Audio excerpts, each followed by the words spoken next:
Welcome in. It's the Rob Kendall Show. Thanks so much for joining us. We start our program today. The reality is in life, when there is no accountability, people are going to do whatever they want. In any facet of your existence, when there is no accountability, people are going to do whatever they want. The only deterrent to bad behavior is repercussion. And if people don't fear repercussion, they're never going to not do something that's in their best interest. Now, of course, there's good people. You, the fine people of the Rob Kendall Show, I'm sure are always forthright, always honest, always doing what's best in the interest of your neighbors and society. But I'm saying as a collective, like, you know, it's part of why when you raise your kids, I have a 3-year-old now. We are in the phase of me, and if I don't get what I want, I'm angry, right? There has to be repercussions, though, for bad behavior, timeout, punishment, etc. And I'm doing that. We're doing that to teach my daughter you can't just do whatever you want to do. Sadly, though, in our society, we are seeing people, politicians, bureaucrats, power brokers believe that they can do whatever they want to do because nothing's going to happen to them. In a little bit, we're going to talk about Max Engling's response. He had one yesterday to him accepting what appears to be a clearly illegal donation, his largest donation, and his just rather flippant response about it. Why? Clearly, he doesn't see the gravity of it, the severity of it, and he doesn't, it appears, because he doesn't think there's going to be any ramifications for it. Sure, there's a law about it. Sure, there's potential punishments on a piece of paper, but I'm the Republican nominee for Secretary of State. And the previous Secretary of State, who was also a Republican, got to do whatever the hell he wanted. So why would I be? Look, in the grand scheme of things, a $60,000 apparently illegal donation is a speck compared to some of the stuff it appears Diego Morales might have done. And that brings us to yesterday and Anthony Fauci. Anthony Fauci did irreparable harm to this country. And when you read the diary, not that you needed the diary to know it, but when you read the diary, you know he did it deliberately. He knew about COVID. He knew the truth about COVID. He knew. You look at some of those early emails. He knew the masking stuff didn't work. All of this stuff was a lie. And all of the stuff was done to benefit himself, both from a financial standpoint and from a power standpoint. He was a power-hungry narcissist. And he got away with it. And he will continue to get away with it. And we'll talk about what some of his repercussions, as small as they may be, could be here in a moment. But he went to our nation's capital yesterday and stood in front, or in this case, sat in front of the Senate with zero sense of accountability, zero sense of obligation to tell the truth, and zero, like negative remorse for what he did. Now, I'm going to play you some of the audio from yesterday. Of course, he pleads the fifth. But as we're working through this, and then we'll get to where I want to go, you have to remember, Fauci didn't happen in a vacuum. Fauci didn't rule by fiat. Fauci has no actual power over anyone. Fauci became powerful because the politicians allowed him to be powerful. The politicians at a federal, at a state, and at a local level went along with him. It didn't matter what common sense actually said. It didn't matter what the data was saying. It didn't matter what we were seeing in our real life existence. All of these politicians stood behind Fauci. Without that, Fauci wouldn't have mattered. And so I'm watching these hearings yesterday, and my initial thought, my immediate thought is to the hypocrisy of these people. Many of them who publicly stood behind Fauci, they stood behind Fauci with their votes. They stood behind Fauci with their actions. Today now acting outraged about Fauci's behavior. You guys remember from the old show when it was myself and the chicks. And we had some really heated debates in the early days of this. You guys remember, in which I was the lone guy. Almost everyone at the radio station was buying into the whatever days to flatten the curve. Just go along. I said, no. I was the guy, and I was such an outlier who said, don't give these people an inch. Because if you give them an inch, it's never going to stop, and it didn't. Look how far it went. The other reason was I was looking at that data board every day. Remember, it would update at 10 a.m. every day. And within a couple days, certainly a week, it was pretty obvious what COVID was. I'm not a COVID denier. I don't doubt the seriousness of COVID to certain people. I don't doubt the health impacts that it had. But I can accept all of those things and also read data and know, one, who's most vulnerable, who data is telling us if they get it, it could be very serious, and the rest of the populace at large, okay, it's an inconvenience. I can see all of that a weekend. You know, we live in a society where you always have to be all in on one side or the other. You never can be in the middle. You never can say, okay, this can be true and so can that.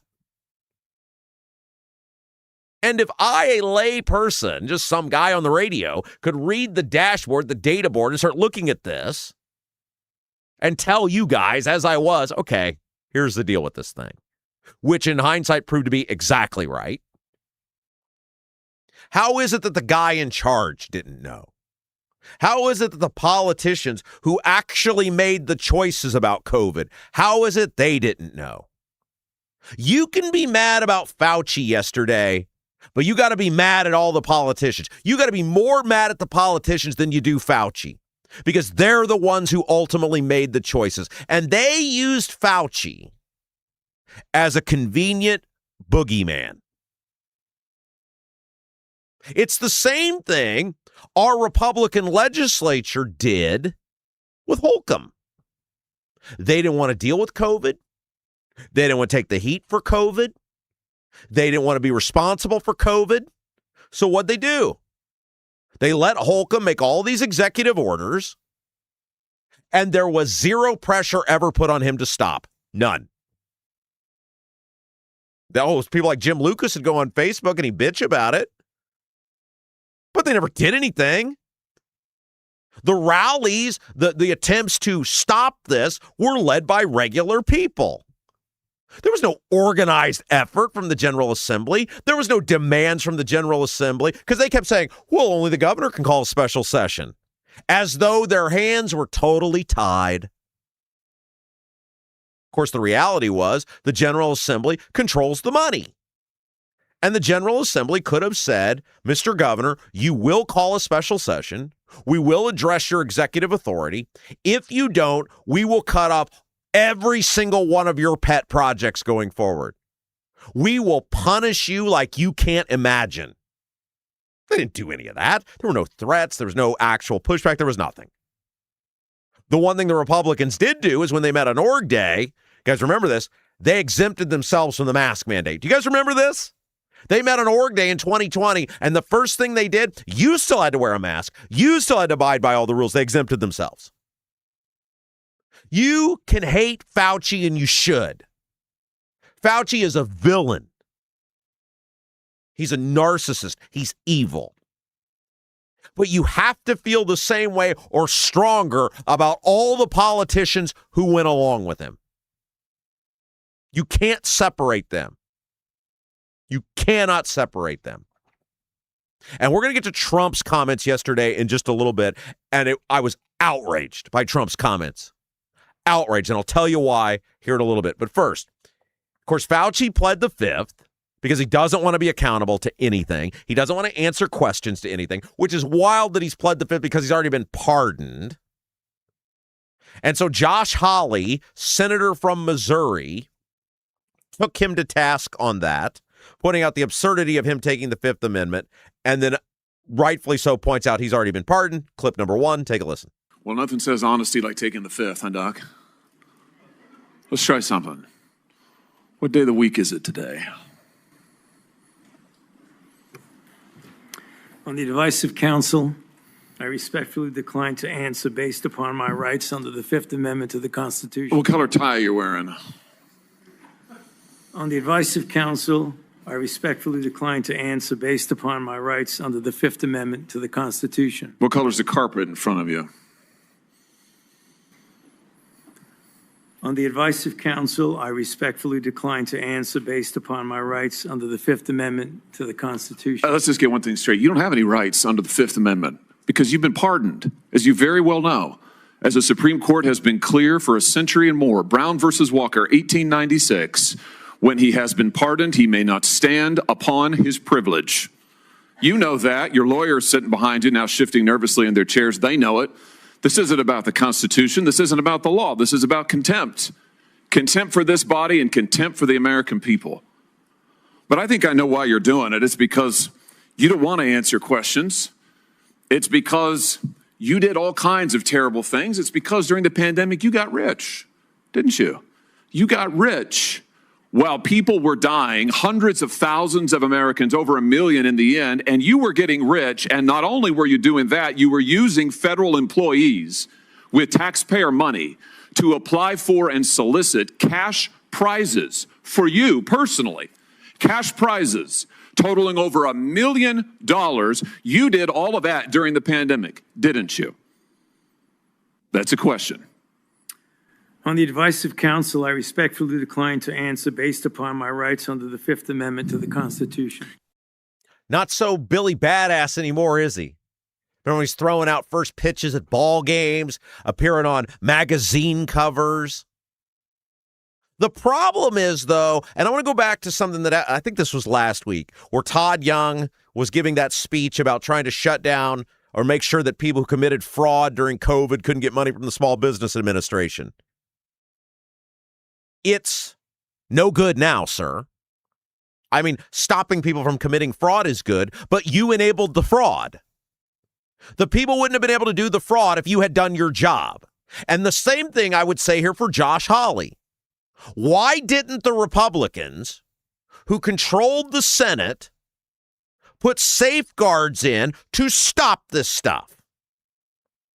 All the Republicans did in the Senate and as president with Trump, along with the Democrats in the House, was just throw as much money as they possibly could at as many people as they possibly could, as fast as they possibly could, while going along with all of Fauci's recommendations, with going along with all of Fauci's stuff. I remember very vividly as they were voting on this stuff in real time, thinking, will anyone try to stop this? Thomas Massie is one of the few people who actually tried to stop it. What happened to him this year? He got voted out of office because he didn't vote with Trump. It's so hypocritical of so many of these people to now feign outrage over Fauci while they did nothing to stop him, or at the very least, they moved so quickly without any regard for the truth or knowing the facts or getting evidence of what Fauci was recommending was happening. And don't forget, if you go back, Fauci became famous because of AIDS and HIV. He rewrote history on that one, too, because he was dead wrong about AIDS and HIV. I ran an audio clip today. There's so many we have to get to. But I found a clip, maybe I'll play it tomorrow, of Fauci in the early 1980s doing an interview where he is saying people should be worried that if they live with people in AIDS and HIV, they could get it through airborne contact. Of course, that was proven to be completely incorrect. This guy's a moron. And he's evil, and he's dangerous, and he's dirty. And the Republicans, who now yesterday sit on some phony moral high horse. Look, I know what the Democrats are. I expect that from them. They wanted the shutdowns. The Republicans wanted them too, but I expect them to want that stuff. There was no punishment for anyone. No punishment for Fauci, no punishment for the politicians. There was punishment for us. We kept getting punished. But it is so hypocritical in hindsight for a guy like Josh Hawley to act outraged, even though he's right with what he's saying now, when he as a U.S. senator and his colleagues, his Republican colleagues, had the ability to put safeguards in place on all of this stuff. Hey, we're not moving quick. Let's figure out what this is. Let's figure out the actual implications of it, and then we'll deal with it. Instead, they moved to shut everything down, which the states and the cities and the towns would not have done without the federal money. That's what you have to keep reminding yourself. When people like Trump, we're going to play that Trump audio here in a few minutes, and it is outrageous what he said yesterday. He lied out his ass about history and what the role Trump played with Fauci. None of it would have been possible without the federal government bankrolling the operation. All right, clip 2. Fetterman, at least to his credit, and I couldn't believe it, Fetterman wore a suit for this one. Doesn't that say something about the guy? You're a U.S. senator, and we're like, oh, he wore a suit, right? Doesn't it give you a little insight into Fetterman? We're going to talk about Fetterman in a little bit, that the Republicans desperately want Fetterman to become a Republican. And that tells you everything you need to know about the Republican Party now. But Fetterman, to his credit, admitted he was wrong. We were right.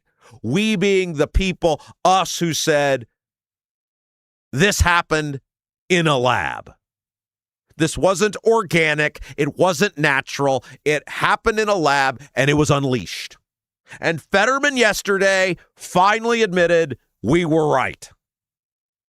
That it wasn't a conspiracy theory. We were using common sense through this whole thing. All of these people are like, you want to kill grandma. You're a science denier. We kept saying, no, we're using common sense on all of this stuff, on where it came from, on how it operates, on how we should deal with it. I don't pretend to be a doctor. I don't pretend to be a scientist, but I pretend to be someone who is somewhat competent. I am someone who's somewhat competent. And I have common sense. I have the ability to think. That clip we played of Billy Joel yesterday from the 1990s talking about why he's so good. He said, I'm not so good. Everybody else is just so bad. I'm just kind of good at a whole bunch of things. And because everybody else is not, everybody thinks I'm really good. It's the same thing here. I don't pretend to be the world's smartest man or anywhere close to it. There's infinite amounts of people that are smarter than me, but I have common sense. I have the ability to critically think.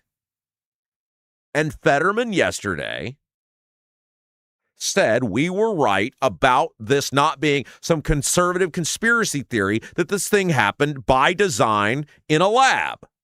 And to his credit, he also said he hopes the next time people drop the partisanship and actually think things through. Clip 2, here's Fetterman.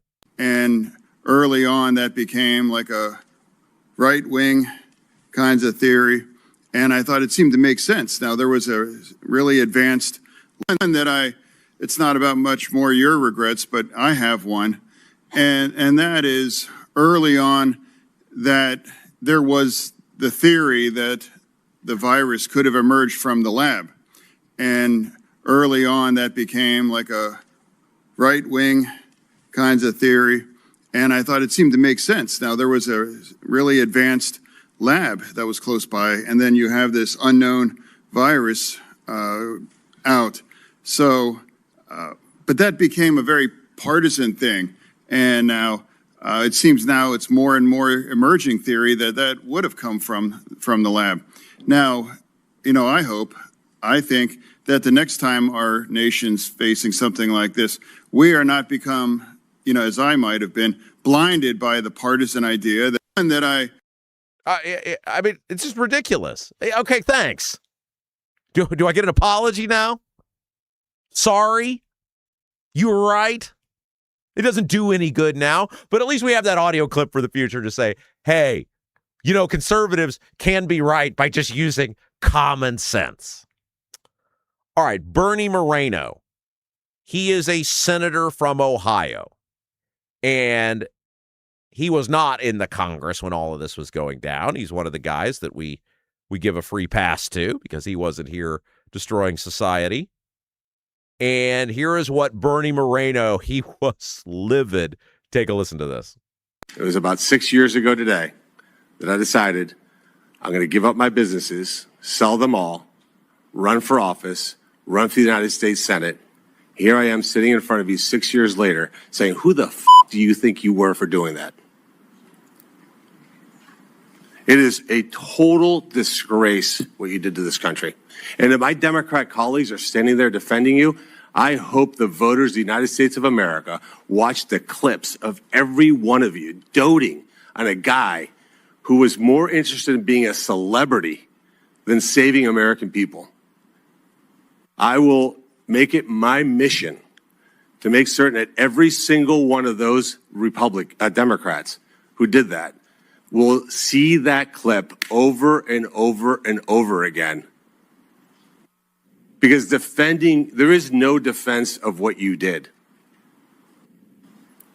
You may have had a 50-plus year legacy of public service, but it ends in total and complete disgrace.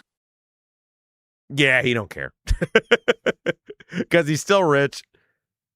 And there's still people who stand behind him. We saw it yesterday with those Democrats. And half the country's still going to be mad that the Republicans were mean to him yesterday. And he's still rich. And there'll be no consequences. He don't care. He's evil. Look at the look on his face yesterday. The mask was pulled back yesterday. You saw the real Fauci. He don't care. But the bigger question has to be, why did our politicians go along with it? Again, I know it's a broken record. Fauci couldn't do anything. He was an advisor. I mean, he became a dictator, but only because the politicians let him, and that includes Trump.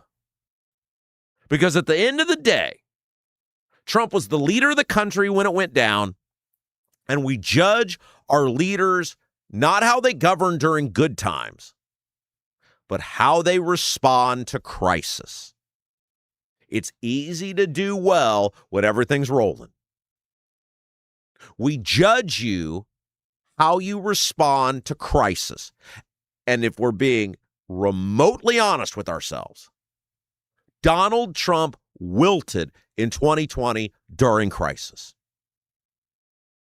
The response to COVID was so wrong. And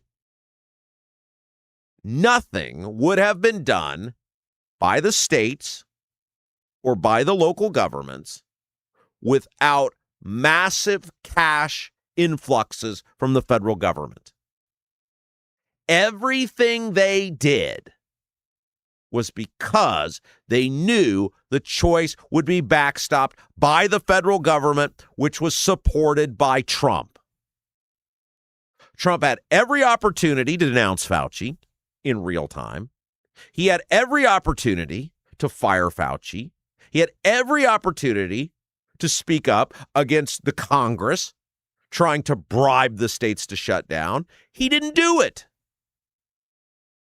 And yet, as you will hear in this audio clip, there is zero accountability from Trump. He gets asked yesterday about Fauci. It'll be clip 4. And he takes zero responsibility for what happened during COVID, which tells me he doesn't feel any worse about it than Fauci does. Here's Trump. Take a listen. Thank you. Dr. Fauci invoked the Fifth Amendment more than 100 times today. Yes, Senator Rand Paul said he's going to hold a vote on holding him in contempt of Congress. Do you think Dr. Fauci should face repercussions for this? Well, I watched the whole thing today, but more importantly, I was a part of the whole Fauci. I inherited Fauci. He was here from the 1980s, so I had him for a period of time. And I disagreed with him on a lot. I would have had to close down the whole country if I listened to him. I went the Federalist way, which is basically let the governors decide. And generally speaking, the Republican governors did very well. The Democrat governors did not very well. But Fauci wanted to have nobody wearing masks, if you remember, and then everybody had to wear 5 masks, as many masks as you could get. I mean, he made a lot of mistakes. And he wasn't a big factor for me. He was a very big factor for Biden. And if you remember, even though we were prime time in terms of that whole disaster of COVID, far people died fewer in the Trump administration than in the Biden administration. We ran it well. Operation Warp Speed was talked about as being one of the great success stories anywhere in the world, actually. And we did a good job. But many more people died under Biden than died in the Trump administration from COVID. COVID was a disaster, but Fauci did not help. He thinks he did a good job. He thinks Holcomb did a good job. There is zero remorse from Trump about COVID and a zero accepting of responsibility. Ultimately, to quote the great Harry Truman, the buck stops here. You wanted the job as president.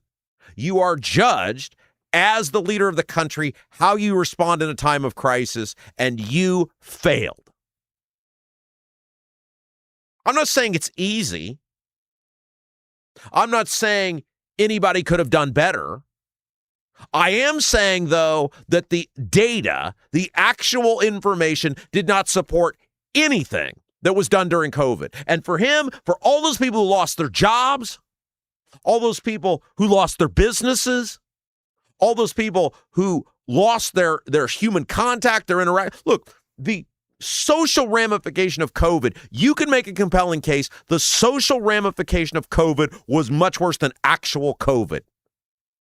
Depression, suicide, alcoholism, lasting impacts, people, a whole generation that doesn't know how to have contact with other humans. You can make a compelling case it was worse than actual COVID. And for him to act there and just brag on himself and act like he did a great job and act like he didn't control Fauci, he acts like Fauci controlled him. As though you're lucky he was there. Like he let the states do what they wanted. No, sir, you didn't. You bribed them to shut down. You can say they made their own choice. They were financially incentivized by you to shut down. You don't get to say they did whatever they wanted because you threw money at people who did specific things. Look at the disaster of our Medicaid here in this state now. And that is all because of what you and then your the person who followed you, Biden, did, throwing money at states that did specific things. There's so many things that were done during COVID that had nothing to do with COVID, but they were enacted because of money from the federal government. There's zero sense of accountability. So you can't be outraged about Fauci's lack of accountability or remorse without being equally mad about Trump's lack of accountability or remorse, because one doesn't exist without the other. All right. I always try to have one piece of non-political, by the way,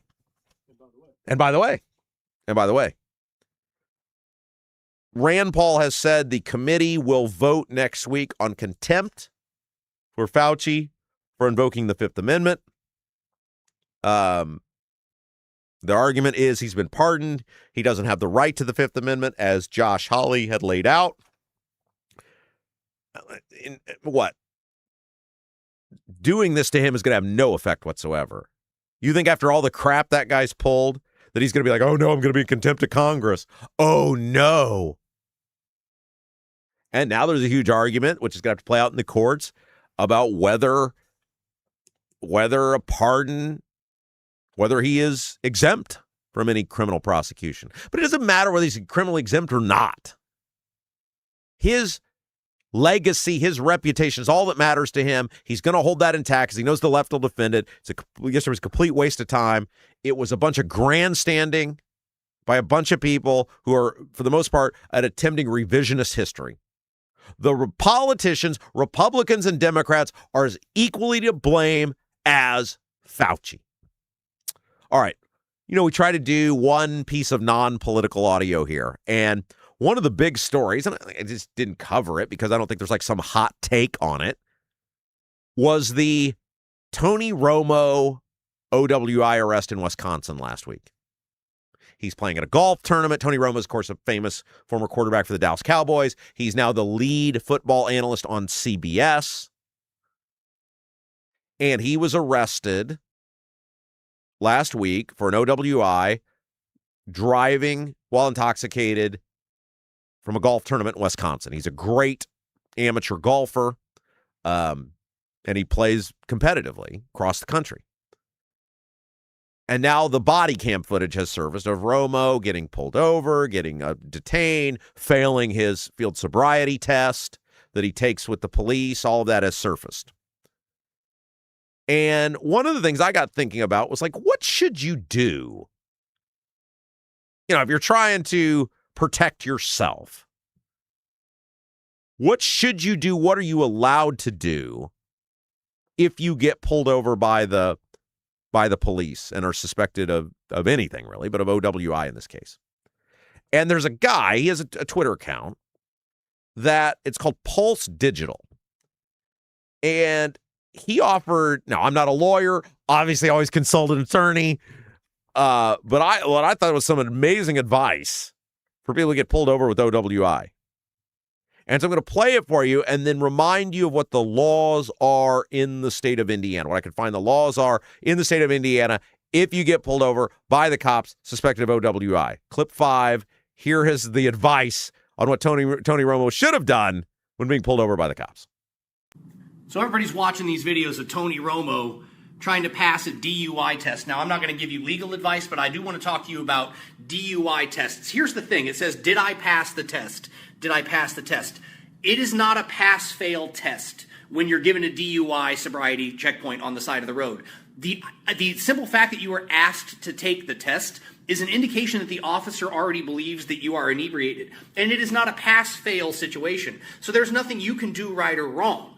Everything that you do in the test, including your ability to listen to the directions, wait patiently, repeat back the directions, is the test. It's not just the nystagmus gaze test. It's not just the one-legged stand. It's not the nose touch test.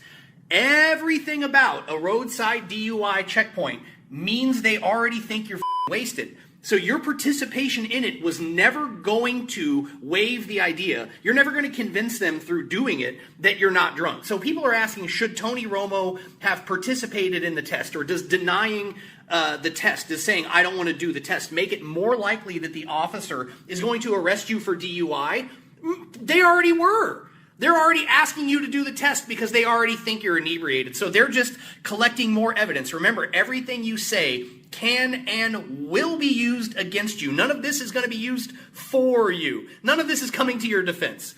So this is just my way of saying, I'm not telling you what to do, but I am telling you I am not doing any roadside sobriety tests.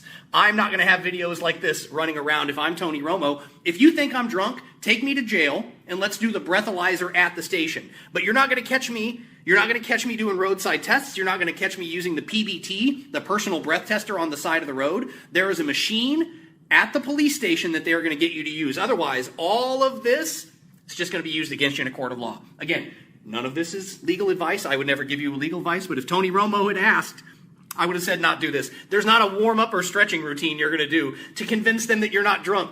Sorry, Tony.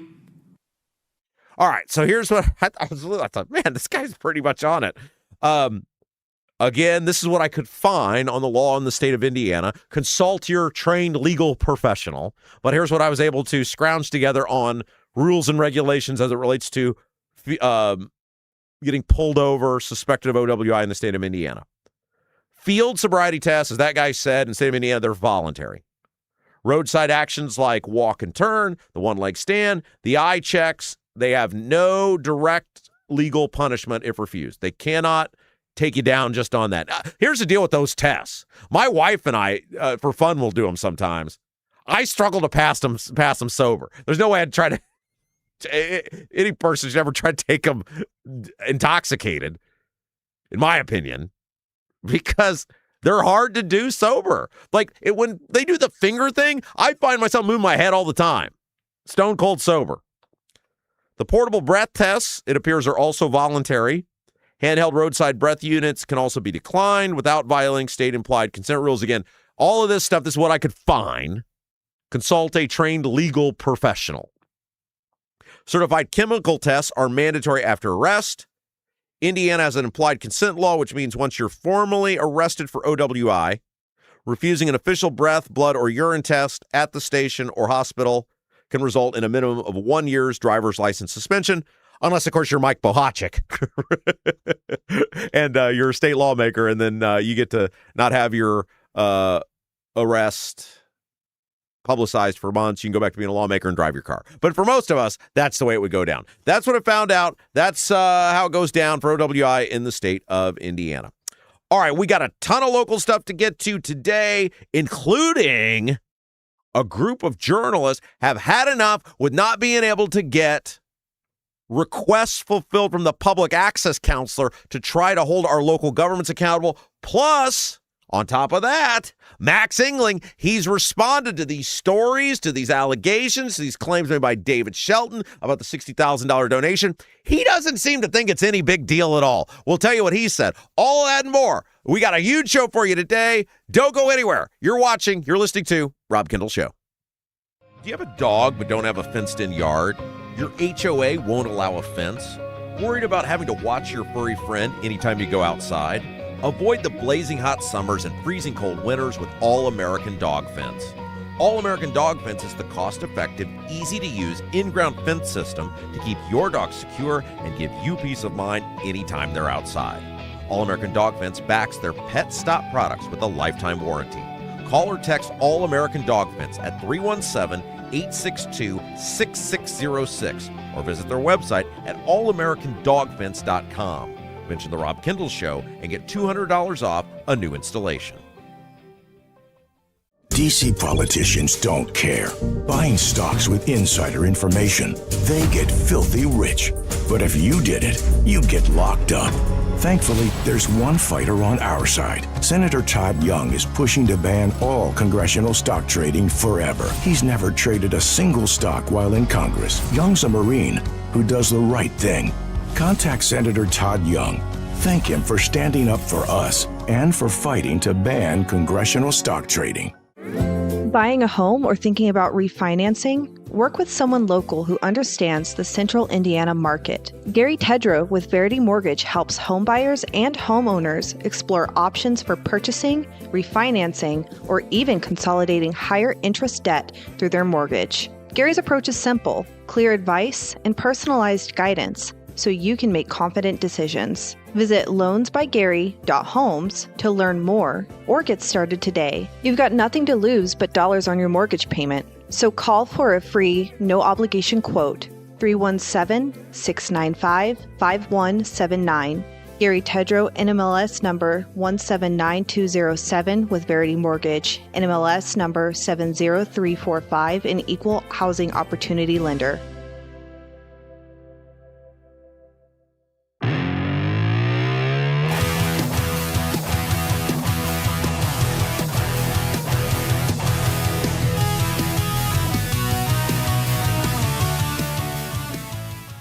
Hey guys, welcome back. It's the Rob Kendall Show. Thanks for joining us. Before we get back to the program, Max Engling has commented on the big $60,000 dark money donation he was forced to return, and that kind of flippant.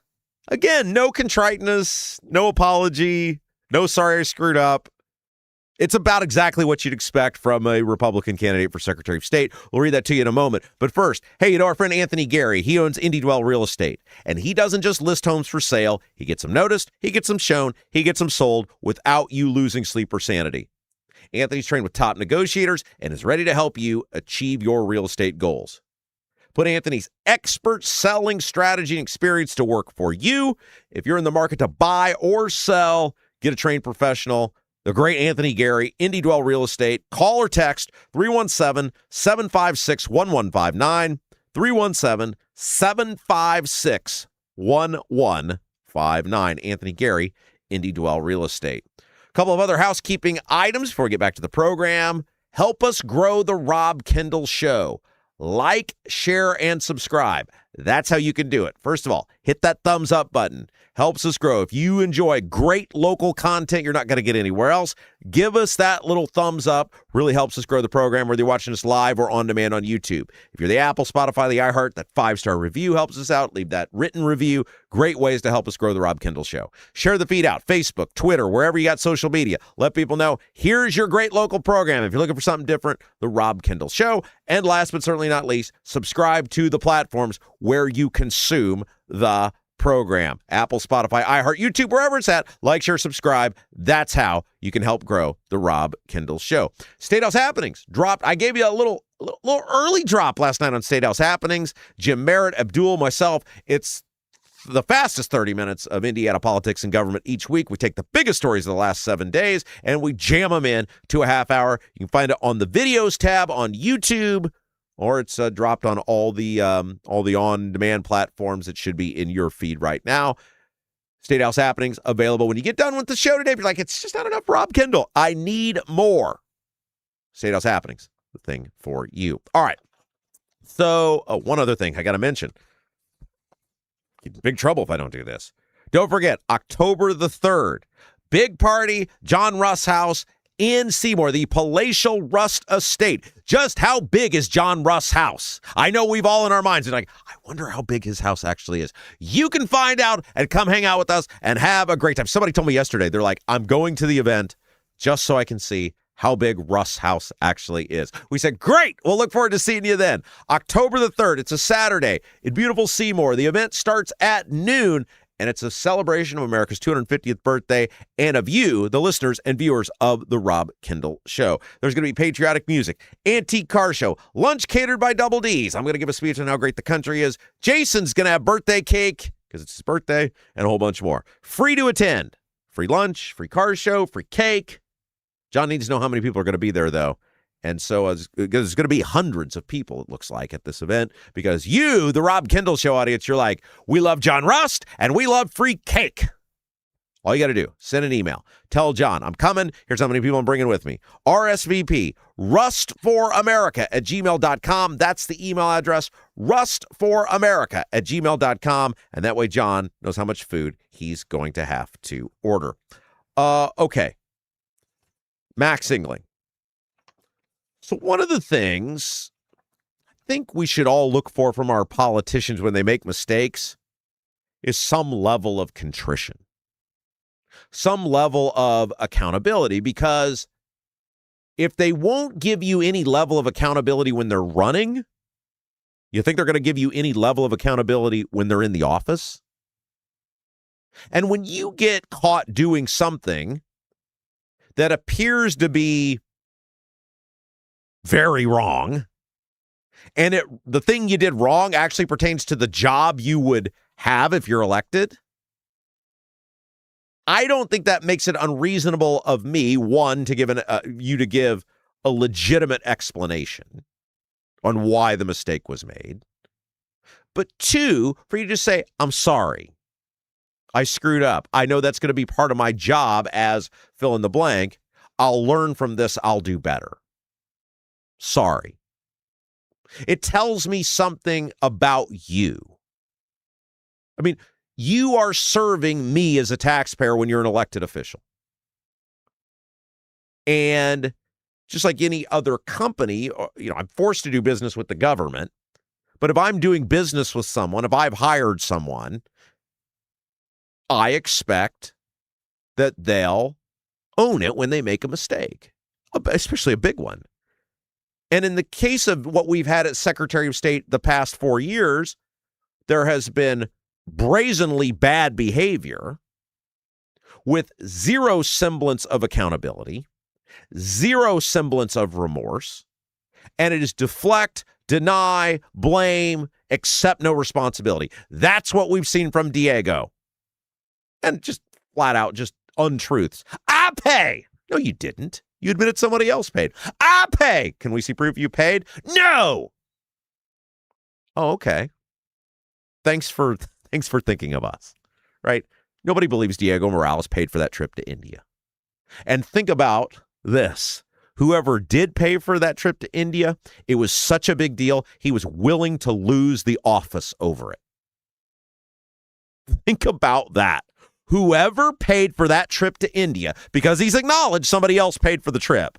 He can say he paid the money back, whatever he wants. Somebody else, even if he did pay the money back, which he didn't, he's showed zero proof that he did. We've begged him to show proof and he won't do it. The only logical conclusion is he's lying about that too.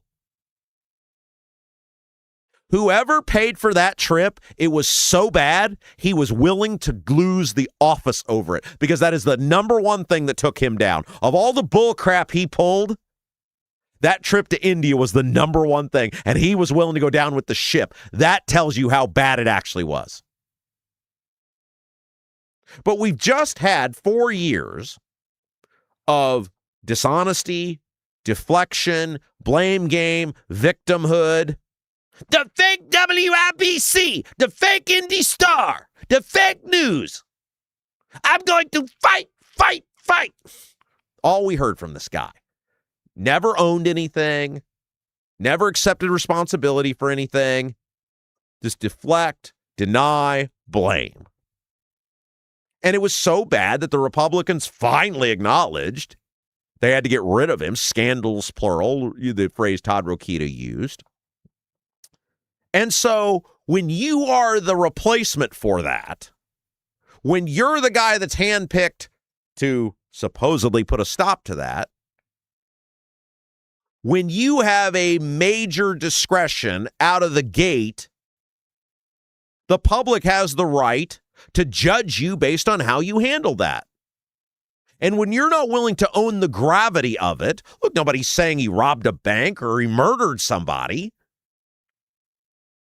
But when your job is to oversee elections and election integrity and enforce election law, which that is the primary job of the Secretary of State, he is the chief elections officer for the state of Indiana, and the first thing you do is accept what appears to be an illegal donation, which is your biggest donation, you're not a victim.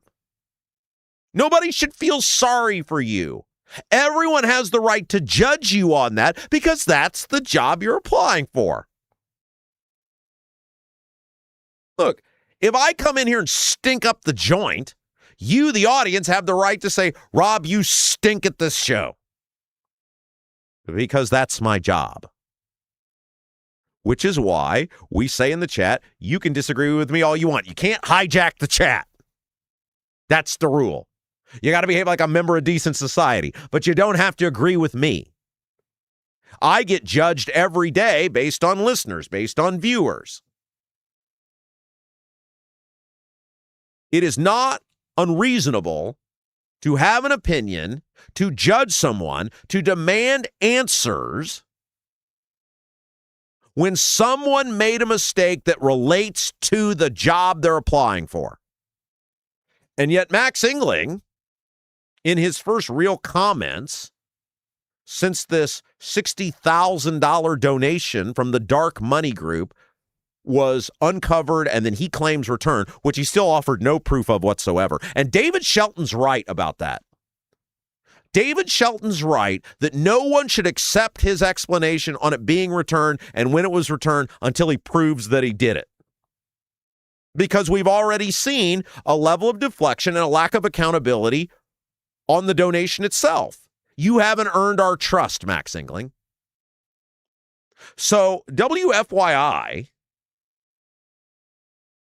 appears to be the first people to get some sort of comment from Engling since the news broke and all these stories have been run. And Abdul and I and Merritt, we get into this on Statehouse Happenings this week on how big a story this is. And I think there's an agreement that if the media does its job, it could be a very big story. Engling's response to WFYI, he called the accusation, quote, baseless on its merits and noted the donation had already been returned. If you were to rob a bank, I put the money back as not an excuse. The guy doesn't even give an I'm sorry. And I think that's a real insight into him. No remorse, doesn't feel bad, screwed up something big related to his job, and there's nothing. In his world, in Max Engling's world, he's telling you how he's going to run the office. He says, I gave it back. So I get to decide if a complaint is even worthy of discussion. That's what he's telling you. He's telling you right now that if you vote for Max Engling, it's going to be the same behavior. Now, he's probably not as stupid or as brazen as Diego, although I may be giving him too much credit. I don't know. This one was a pretty big deal. It's a pretty big screw up. And the fact that he was running as his own treasurer was an even bigger screw up. He may not be as stupid or as brazen as Diego, but he's telling you he's going to run the office the same way, which is, I decide what a big deal is. You don't get to decide. I do. And I don't want to deal with this. And I say it's baseless. And I say it's not even worthy of discussion. Done. Now, Bo Bai, the Democrat, as he should be, was all over this. He put out a statement that read, how can we trust him to enforce the law if he can't follow it himself? And he doesn't have to appear any, remorse about not doing it. We're not talking about some guy who went $5 over a limit. We're talking the group gave 12 times the amount they're allowed to give. And there's an old saying, it's not the crime, it's the cover-up that usually gets people in trouble. Now, I don't know whether crimes occurred here. There's some allegations one might have. That's for someone else to decide. So I'm not using that in the sense of saying a crime definitely occurred here. Somebody else will decide. David Shelton appears to be pretty adamant it did. But that's for someone else. But in the sense of the bigger story right now to me is his initial response, which was, well, we didn't know about this group. We didn't know enough about him to know whether we could accept the donation or not. We just gave the money back out of an abundance of caution. When there is clear evidence, based on the fact that 11 days before accepted the donation, he was labeled as a special guest at an event for this group at the Republican State Convention. They were clearly backing him. And according to Shelton, a year before, Engling is posting on Facebook promoting this group. And he's telling you in the promotion, according to Shelton, what they are. Any reasonable person would have a very hard time believing that sort of affiliation over a year and you don't know what they are. Which then, if you knew what they were, would mean you're being dishonest when you're telling us you didn't know. And if we're catching you in a lie this quick, what else are you not being honest with us about? And then you couple that with that flippant response, well, it's baseless on its merits. No, it's not. You've admitted it wasn't baseless on its merits based on you giving the money back. Clearly, you were not supposed to accept the donation, which is why you gave it back. Is that how? Let's pretend. Let's flip it around here. Let's say the candidate that had this happen to him was Bai or Ballard. You think Max Engling would be like, oh, it's baseless on its merits. They went nutso over a page of signatures from Ballard that were invalid, which fine. If someone's fraudulently submitting signatures, throw the book at them.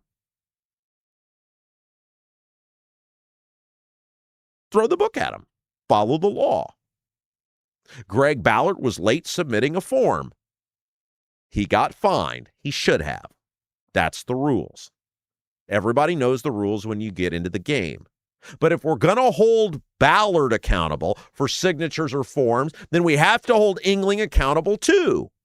Which means if Ballard gets fined for a late form submission, I don't know, I'm no expert in this, but I think accepting a $60,000 donation, $55,000 over the allowed limit, and then playing stupid when you clearly knew about the group, that's a bigger deal.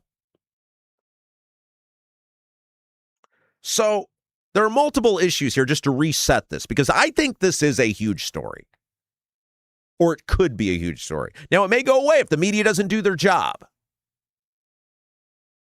But there are multiple issues here, and England doesn't appear to be owning any of them. Now, the media may not do their job. Maybe the buys with all that money will do their job for them. Here's the issues at play. How could England not have known the status of a group he clearly associated with? That's the thing you should keep asking yourself over and over and over again. For a year, he appears to have known, at least a year, about this group and has promoted them. 2 weeks before the donation, he's a special guest, and based on eyewitness, I guess you'd call them accounts, tweets, whatever, there appear to be people who were there campaigning for him. The group is associated with Jim Banks, his boss. If he was unclear about the group, couldn't he have just knocked on Jim Banks' door and said, "Hey, boss, what are these guys? Can you get me an answer?" How is it that he wasn't able to do that if indeed he was unclear? And if he was still unclear, can he not read? Their status is all over their website. And according to Shelton, England listed the status in a social media post. We went through that yesterday. Just a simple little Google search will tell you about the status of the group. He should be answering why he was his own treasurer. If he returned the money, why was the correction not noted or anyone informed if the report came out, in the report that came out after the money was supposedly returned? That's a big deal. Where's the proof he gave the money back at all when he said he did? And the biggest question at all he should be answering, if there's no repercussion for breaking campaign finance law in such an egregious manner, why would anyone ever follow campaign laws? You want to be the chief elections officer for the state of Indiana. Max England should be answering now if there is no punishment for egregiously. I think we can all agree, 55 grand over the law is pretty egregious. Right? I mean, can't we all as reasonable people agree that 12 times violating the election law donation limit by 12 times is pretty egregious? If there's no repercussion for that, why would anyone follow any election law ever? People get fined for not having their disclaimer on signs, guys. You know, the paid for by. People get fined for that stuff all the time. What's more egregious? Not having a 7-point font disclaimer on a yard sign that no one can read? Or whatever the font is. I think it's 7-point. Consult your election professional. What's the bigger egregious violation? Not having the little print on the sign that no one driving at any reasonable rate of speed can read? Or accepting a campaign donation 12 times over the legal limit? Why would anybody follow any laws at all? Max England wants the position to be the chief law enforcement officer for the state of Indiana. And by not being forthright, or what it appears to be not being forthright, and not owning responsibility, not accepting responsibility, not showing any contrition, he has opened all of this up for discussion. You guys got a leaky chimney, water in the basement, cracks around the exterior of your home? Bramwell Mackay Property Services and Consultants is your authority for chimney repair, tuck pointing, foundation repair, crawl space to basement conversions, basement waterproofing, and more. Bramwell Mackay doesn't offer quick patches. Their team of 40-year master masons and industry experts address the root cause and provide solutions that last lifetimes. Your home is one of your biggest investments. Treat it that way. Bramwell Mackay, BRAMWELLMCKAY, BramwellMackay.com. So speaking of holding people accountable, there is a fascinating poll out from Politico about how absolutely partisan society has become. And in the process, we don't care what our side does because we're just interested in winning. We'll tell you about that when we come back and so much more. You're watching Rob Kendall Show. I'm Anthony Gary. I started Indy Dwell Real Estate because too many friends, family members, and neighbors had real estate experiences that lacked compassion, explanation, and expertise. You deserve someone in your corner with the heart of a teacher, simplifying every step of the buying or selling process. When you hire me, you get me. Start to finish, you'll never be handed off. No stress, no surprises, just the expert guidance and results you deserve. Anthony Gary, Indy Dwell Real Estate. Call or text 317-756-1159. 317-756-1159. Did you know Honeysuckle Hill in Brazil offers more than just a fabulous made-from-scratch meal at the bistro? It also has an adjoining cottage, great for a perfect, relaxing weekend away with a scenic waterfront view. The cottage offers 3 bedrooms, 2 baths with spa-like tile showers, full kitchen, living room with fireplace, laundry facilities, and a full deck overlooking the lake. And Andy, one of the owners, delivers breakfast in a picnic basket at 8:30 each morning. Plan the perfect weekend away at the scenic Honeysuckle Hill property on the water in beautiful Brazil. Book today by visiting their website at honeysucklehillb.com. Are you seeing cracks in mortar, moisture working through walls, facade or structural failure beginning to surface? Bramwell Mackay sets the standard for exterior and structural building solutions. Our 40-year master masons and industry experts address moisture intrusion, failing foundations, masonry deterioration, and more. From preserving historic landmarks to addressing modern building envelope issues, Bramwell Mackay delivers full-spectrum service with white-glove professionalism. In Indianapolis, call 812-33-BRICK. 812-33-BRICK.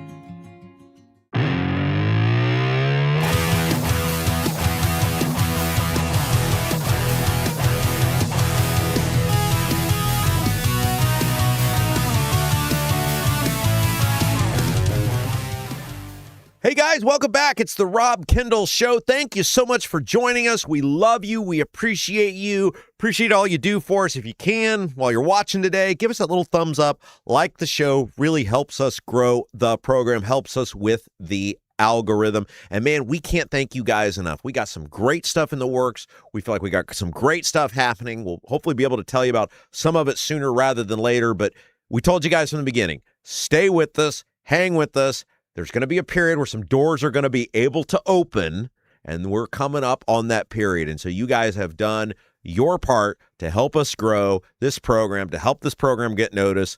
And we are cautiously optimistic that some cool stuff is coming here in the not too distant future. And it's all because of you guys. You guys have stayed with us. You have listened. You have tuned in, whether you're watching us live or on demand, where you listen on demand. You guys have been absolutely amazing, and we hope it's going to pay off. We'll see. You never count your chickens before they've hatched, but we are just thankful to you guys for all that you have done. Yes, John Russ knows. Never count your chickens before they've hatched. All right.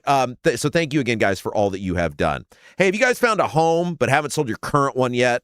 One of the biggest challenges homeowners face is coordinating the sale of their current home with the purchase of their next one. Gary Tedrow with Verity Mortgage helps Central Indiana families explore bridge loan and home equity solutions that may provide flexibility during the transition. Whether you're moving up, downsizing, or need to access your home's equity, Gary takes the time to understand your goals and walk you through your options. Visit loansbygary.homes to learn more. Loansbygary.homes to learn more. Gary Tedrow, Verity Mortgage, NMLS number 179207, equal housing lender. All right, so we just talked about this, sort of our first 2 segments today have been about a complete lack of accountability, a complete lack of contrition from politicians, from elected, appointed people who want to be elected. And I think that has gotten worse. Not that politicians were like ever some beacon of honesty or accountability, but I think that has gotten worse over the years because of partisanship. One of the things, and I say this again, and I always try to say this being very specific because I'm being honest with you when I say it. This is not an endorsement or telling you to vote for Greg Ballard. If I make up my mind to vote for Greg Ballard, I'll tell you when I make up my mind. I got a feeling this year it's going to go down to Election Day. I just have a sneaking suspicion. Some years it's obvious for me who I'm going to vote for well in advance, and some years I wake up on Election Day. It's like, all right, here's what we're doing. When I make up that decision, I will tell you that. But I see great merit in all three of the candidates other than the Republican. And we will talk about those over the course of the coming months. You know, you have Bai, who gives you a real opportunity to give some validity to the Democrats that will hopefully hold the Republicans accountable. Maybe it will wake them up. Maybe losing this office will teach the Republicans you have to govern like Republicans. You can't take the vote for granted. And maybe it energizes the Democrats to be a viable opposition, which will make the Republicans better. You've got Ballard. We've laid that out, obviously. The ability to potentially have a third party with primary ballot access would be unbelievable for opening the doors for other people, for independent-minded people to run for public office. And then, of course, you have the Libertarians who, well, let's face it, they don't have any shot to win. We want them to keep their ballot access because we want other voices to be involved in the process. We want more voices. If Greg Ballard's campaign is about giving more people voices, it doesn't make any sense to eliminate people's voices. So with all three of the non-Republican candidates, you have viable reasons to vote for these people.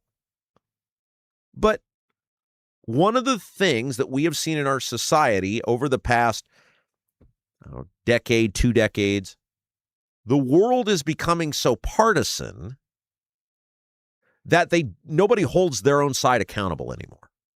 They defy logic, they defy reason. Then as we come back to Ballard, hopefully his independent candidacy is able to unlock some of that. No matter who wins, whether I vote for Ballard or not, or Bai or whoever, hopefully Ballard's independent candidacy unlocks people's willingness to think for themselves, their willingness to break away from the stranglehold of I have to be red or blue. Because the partisanship is kryptonite to better government. Partisanship is kryptonite to better government because neither side has all the answers. And in fact, both sides usually don't have answers. And we need more independent people willing to stand up and say, you're both wrong, and there has to be a third and better way. And yet we keep getting more and more people doubling down, tripling down, quadrupling down on partisanship to the point where they just say just ridiculous things. Let me give you an example of this. And we had Jay Hart on our program a couple weeks ago, conservative activist who is a part of that group that was meeting at the governor's mansion. And he ultimately left the group. You guys can go back and watch the interview on the videos tab if you want to over on our YouTube page. And these people that go keep bragging about how much Braun listens to them. Now remember, Braun only started this after he stabbed us all in the back and screwed everyone on property taxes. And I'm telling you, in Braun's mind, once he lost us, he was like, I gotta do something. And so he reached out to all these conservative activist people. And he said, well, if I just invite them in here, they'll think they're cool. They'll think they're special. They think I care about them. And they'll say nice things about me. To Braun's credit, he's been absolutely right. These people go every month. They meet with him and they say how great he is. And they're posting about it again. And I keep asking the question and no one can answer, what tangible public policy change have you people been able to get from Braun over the past year and a half because of these meetings? And they won't answer it because they can't. The answer is nothing. But they want to go on social media and they want to brag, and because Braun pretends to listen to them, even though he's not producing anything, they will tell you, oh, Braun's so great. He cares about us so much. When obviously logic would tell you if he cared about you so much, if he listened so great, if he wanted to do what you wanted them to do, he would do it. There's nothing you can point to. There's nothing. There's absolutely nothing. I've asked repeatedly, and no one will tell me a single thing. So at that point, I just assume there's nothing. If you're going to tell me how great he is and how much he listens, and when I ask you, then what has he done because of those meetings, and you can't respond, I'm going to assume it's nothing, as any reasonable person would. But the partisanship drives that we have to say this.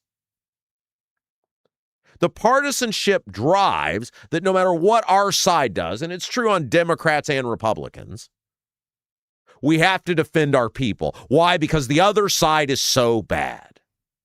That's what it really comes down to. The fear. It's fear. I think deep down, a lot of these people, there are some people that are true believers. There are some people that no matter what, they're gonna go with the side, defend the shield. But a lot of it is fear of the other side, the fear of the unknown. And this is an issue we've discussed for years. I think the proof of where the people actually are has been the success of us. It's sort of like the Billy Joel thing where he's like, I'm not that great. I'm just kind of good at everything. Just kind of good at everything. I'm competent at everything. I've maintained for years one of the reasons we do so well is because we're giving people something they can't get anywhere else, which is a truly independent voice, a truly independent analysis, a truly independent observation on every topic that comes our way. I think when I was least entertaining was the fall of 24 because I was with Braun.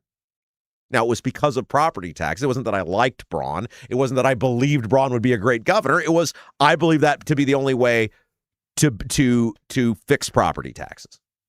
And it was kind of the most boring time of my radio career. My least liked time of my radio career because I felt like to some level I had lost my independent voice, and that wasn't any fun. And I think the success of wherever we've been over the years is proof. Now, look, nobody can do it the way we do it. That's a huge part of it. It's not just the view, it's the way we do it. But a big part of it is that we give you a view, we go into topics, we take on things that you're not going to get anywhere else.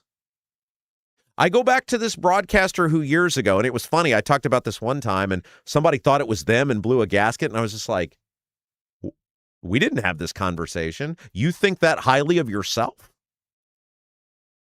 So to the guy who got hyper offended and blew a gasket in his little group chat the last time, no, it's not you.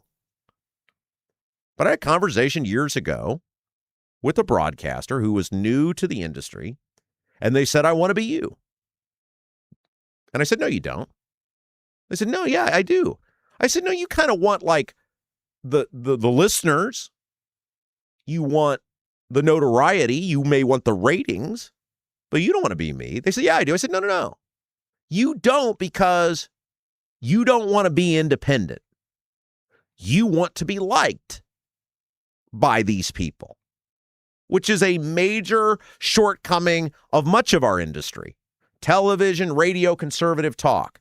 These broadcasters want to be liked by the politicians. And you cannot be independent if you want to be liked. That was probably the most valuable lesson that I learned out of 24, which is, and Jim Merritt and I had this conversation at length, and he told me, he's like, don't endorse anyone. I said, but I feel an obligation to do this. I want to fix the property tax thing. I feel like I can help do that. He said, your biggest gift, your biggest selling point is you hate all these people and you're independent. He said, don't endorse anyone. And he was right. And that was the biggest lesson I learned, which is never endorse again. Never throw unwavering support again. And I told this person, I said, we are successful because we do something you don't have the desire to do. We don't want to be liked by any of these people. I didn't support Braun because I want to be liked by him. I supported Braun because I wanted the property tax fix. And I thought that was going to be the only way to get it done. You cannot ever hold people accountable if you have a desire to be connected to them. You cannot hold people accountable if you have a desire to be connected to them. That means if you want to go to their events, If you want to speak it there, no, it doesn't mean you can't go, or it doesn't mean you can't speak. But if it's what you want, that is mostly tied into being liked by them. And they ain't going to like you if you're beating up on them. If you're holding them accountable, they're not going to do that. And that is true with much of our society. Just take away the media aspect of it. Take away the media aspect. The people view, bizarrely, politics as like some sort of team sport, some sort of club activity. Like, do you actually think the people in the Republican Party or Democrat Party, if that's you, give a damn about you? I can assure you they do not. Everybody is out for themselves. And that is true in much of life. In much of life, in almost any field, everybody's kind of in it for themselves. And there may be some people who are super loyal, who actually care about you. But for the most part, people just want your job. They want your whatever. They're using you. And you have to accept that in sort of any sort of work or social environment. There are what does he say? Like if a man has 5 friends, 5 actual friends, he should consider himself very lucky. And if you know the rules of the game, you're okay. But all of this being said, Politico has a new poll out that sort of found what I'm telling you, which is people are so into their side, they're not willing to hold their side accountable, even when obviously deeply disturbing things are revealed. And so the Politico poll finds that President Donald Trump's MAGA supporters are the most loyal of any group, with majorities saying they would stick by GOP candidates confronted with an array of scandals, from a DUI conviction or accepting lobbyist gifts to more serious accusations, including sexual assault and anti-Semitic social media posts. 2/3, and of course, this article comes to us from Politico poll, 2/3 of self-identified MAGA Trump voters say they would continue supporting a GOP candidate accused of sexual assault. Now, there are 2 levels, right, of assault accusations. There's the one like the Kavanaugh got, where there was 0 evidence of it whatsoever. And the lady's story didn't check out, and she couldn't remember stuff. And the people who were there were like, we don't remember any of this. But then there are actual allegations with levels of credibility. I mean, the Graham Plattner stuff had some level of credibility. There's a pattern of behavior before the accusation. It's described in great detail. The woman says, I politically agree with the guy. You go to the Thomas Carl Cook allegations. The right-hand guy to Joe Hogsett. The women put their names behind it. The women described it in great detail. The women went to the mayor about it.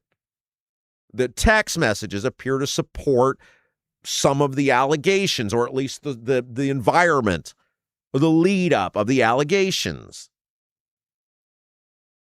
That's 13 percentage point higher than the share of Trump 2024 voters at large. So, like, if you separate out a Trump voter, like an only Trump voter, from I'm an independent, or that voted for Trump, or I'm a Republican, but I'm not only Trump. I disagree with Trump on things.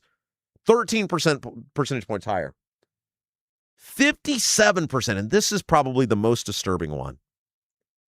57% said they would continue to vote for a candidate who shared classified information with the foreign government. Classified information with the foreign government, and they're like, doesn't matter. I'd vote for him anyway. That's insane. That's treason, guys. That's treasonous behavior, and people are so into their politics that they say, I'd vote for him anyway.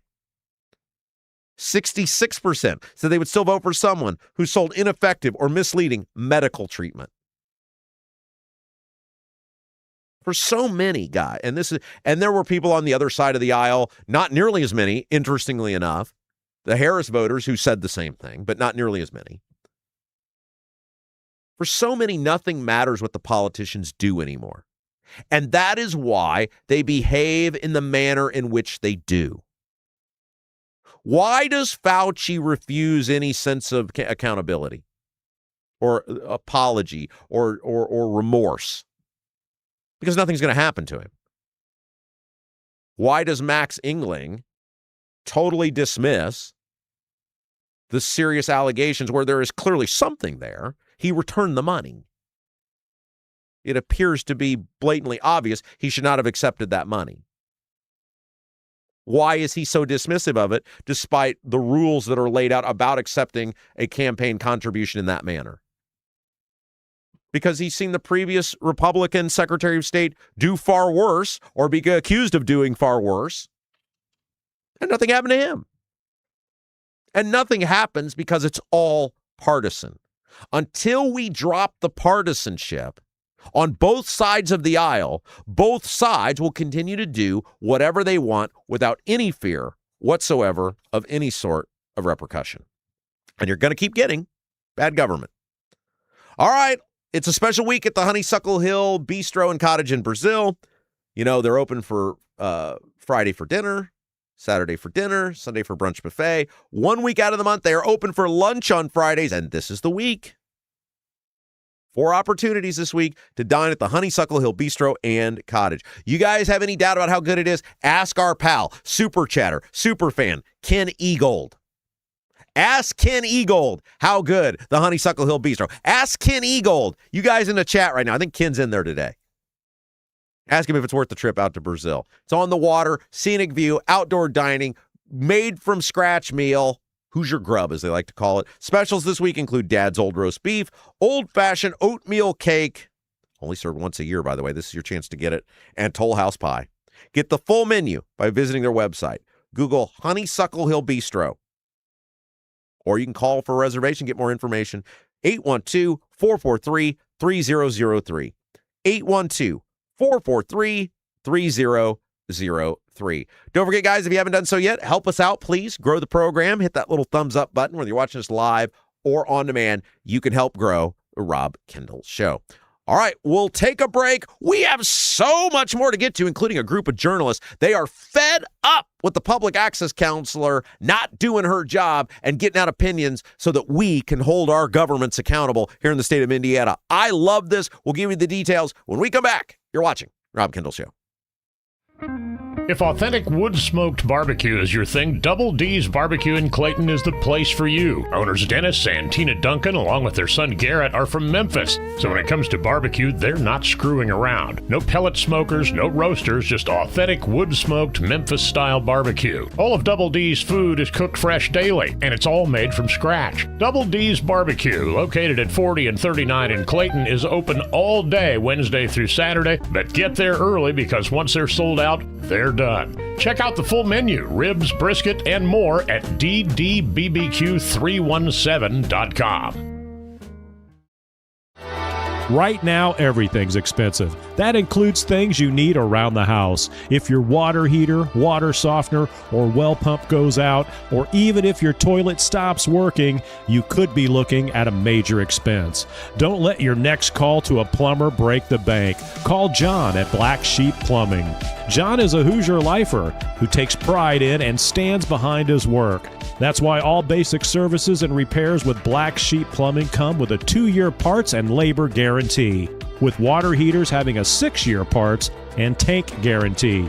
Call or text Black Sheep Plumbing for all your needs today and speak directly with John, the owner. 765-315-7558. That's Black Sheep Plumbing at 765-315-7558. Is the inside of your house a total mess, like a complete dumpster fire? Call AJ's Picture Perfect Cleaning. When you walk into your house after using AJ's Picture Perfect Cleaning, you will see and smell the difference. They take great pride in their workers and treat your home like their own. All cleaners pass through a background check and drug screening.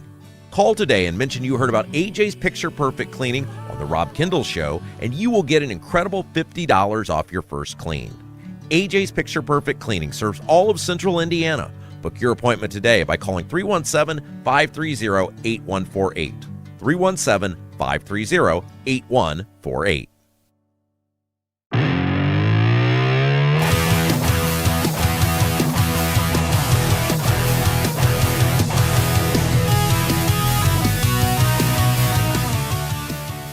Hey guys, welcome back. It's the Rob Kendall Show. You know, nobody does Indiana news, politics, and government like us. And one of the things that there has been a real concern about in our state government over the past couple of years is the gutting of accountability, the gutting of transparency, the gutting of an ability for us to hold our government accountable and have recourse when they're doing wrong.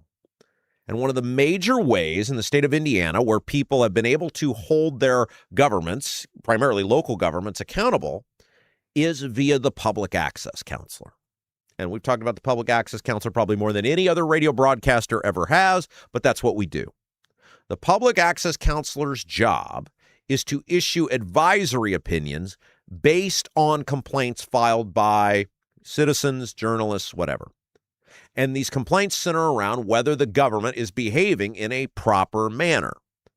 And the public access counselor has been very valuable over the years because the public access counselor is a free way for the citizens to try to hold their governments accountable before a costly lawsuit. So the public access counselor appointed by the governor, if a citizen believes a government has behaved in an improper manner, whether it's violating the open door law, whether it's not giving records out, whether it's a way in which a politician has behaved, whatever it might be, you can send a complaint, it is free to do, to the public access counselor. And the public access counselor doesn't have legal weight behind their opinion, but it has a lot of societal weight, and then it could turn into a judge looking at that and potentially ruling through a court of law. So most of the time in the history of the public access counselor, governments comply with what the public access counselor has said. So it is a quick in air quotes, it has been, I should say, a quick and free way for citizens, if they believe a local government has acted inappropriately or state government has acted inappropriately, to get some level of accountability or have an opportunity of accountability without having to go to the cost of an attorney to file a lawsuit, the time that goes with that. It's been great for transparency. And in recent years, because the state government has been mad that the public access counselor, who was designed to be an independent body, that's the key. The public access counselor by design was one to be an independent body and all things being equal, be on the side of the taxpayer. And that's the way it should be. All things being equal, side with the taxpayer, side with transparency, side on opening the government up and holding the government accountable. State got mad at this. One of the leaders against this was State Senator Aaron Freeman. And they gutted the abilities of the public access counselor. They gutted the freedom. Public access counselor used to be for a term, which spanned across governors' 4-year terms. So you could have a Republican public access counselor conceivably come in with a Democrat governor or vice versa. They changed that. The governor can fire the public access counselor at any time. They gutted the teeth, or what teeth were actually existed for rulings by the public access counselor. And the budget of the public access counselor has been gutted to where now the public access counselor struggles to do their job. We've talked about before about how there is a statutory requirement of 30 days. That seemingly gets ignored over and over again. And now oftentimes we will see 250 or more days before a ruling comes from the public access counselor. It does no one any good. By the time 250 days is expired, that's what, 3/4 of a year, 2/3 of a year? The governments aren't going to be held accountable by that. The thing they've done is over with. It's done. Records, the things you want, open door violations. There's no semblance of accountability whatsoever. And so the Indy Star has what I think could potentially be a very big story. It's about a coalition of media outlets who have sent a scathing letter threatening legal action to the public access counselor, Jennifer Ruby, over her abysmal performance in turning around opinions so far. Jennifer Ruby was appointed when Mike Braun became the governor, and it has been a disaster. And the big part of this is this group of journalists, the Star is part of them, is threatening legal action if the results aren't fixed. Here's what the article says from the Indy Star. In a July 29 letter addressed to Ruby, it accuses her of violating Indiana's public records law, which require the public access counselor to issue an advisory opinion within 30 days of a complaint being filed. I mean, you think about 30 days is a month. A month should be enough for a trained legal mind, which the public access counselor should be, to turn around to read a statute and turn it around. Christopher Cundiff, an attorney with the Reporters Committee for Freedom of the Press, wrote the letter on behalf of the newsrooms. He said in part, quote, because the Office of the Public Access Counselor has failed to perform its special statutory duties, the coalition puts this office and state on notice in hope that the Office of Public Access Counselor will take immediate corrective action and comply with the statutory duty without necessitating further intervention by the coalition.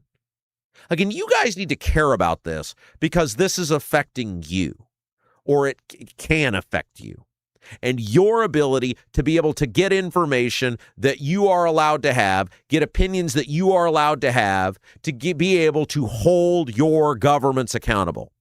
The gutting of the public access counselor was done by design. It was not because they behaved incorrectly. It was not because the previous public access counselor, Luke Britt, had gone rogue. It wasn't because there was some allegation of corruption.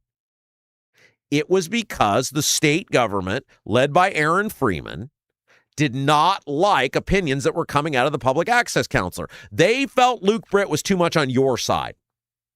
They felt Luke Britt was too much in favor of you. And like Republicans have done over and over again, we're seeing this with this fight now to close off the primaries. When Republicans don't like people playing by the rules they've set forth, if they don't like the result, they just change the rules. That's the takeaway from what I'm telling you right here. The changes to the public access counselor, the gutting of the public access counselor, came because the state government got mad that they were ruling too much in your favor. The Republicans were mad that there was too much transparency in state and local government, and they said, we're not going to tolerate it. And if we don't like what they're doing, if we don't like your independence, we'll take it away from you. The coalition of newsrooms, which includes the Indy Star, requested a meeting with Ruby within the next 30 days and asked for a response within 7 days confirming the office's willingness to participate. Sounds very reasonable. The letter indicated that if the office is not amendable, then the coalition intends to pursue legal action, demanding the public access counselor follow the 30-day requirement in public access law. Sort of comes back to the Max Engling thing. If violating the election law 12 times doesn't matter, why would anyone ever follow the law? If the public access counselor here in this case won't produce an opinion within 30 days, if she can't be legally bound to do that, then why would she ever do it? The Office of Public Access Counselor exists to serve the public, the letter writes. But its current approach to its statutory duties only serves to weaken the important role of the public access counselor and erode the public trust. Bingo. You should have, because what did we see with the Office of Inspector General? They're not going to put the reports up now. They're not going to publicly display the reports. This is a pattern of repetitive behavior from state government in which they are taking pride in making it harder for you to get information. It is a deliberate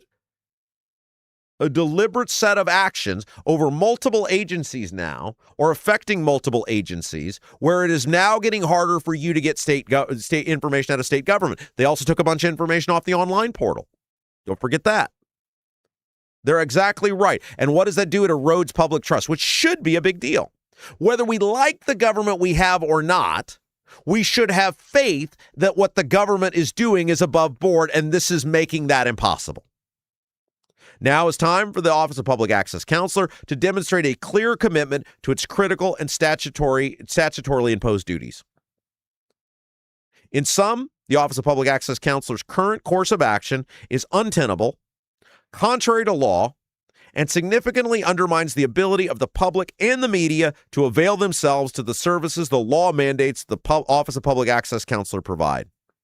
Indeed, the end result is that instead of helping facilitate agencies' compliance with public records laws, the Office of Public Access Counselor has become a black hole into which complaints disappear indefinitely. Great letter. Great they're fighting this. Wholeheartedly support it. You should be too, because they're actually fighting for us. Now, it appears to maybe be already doing some good.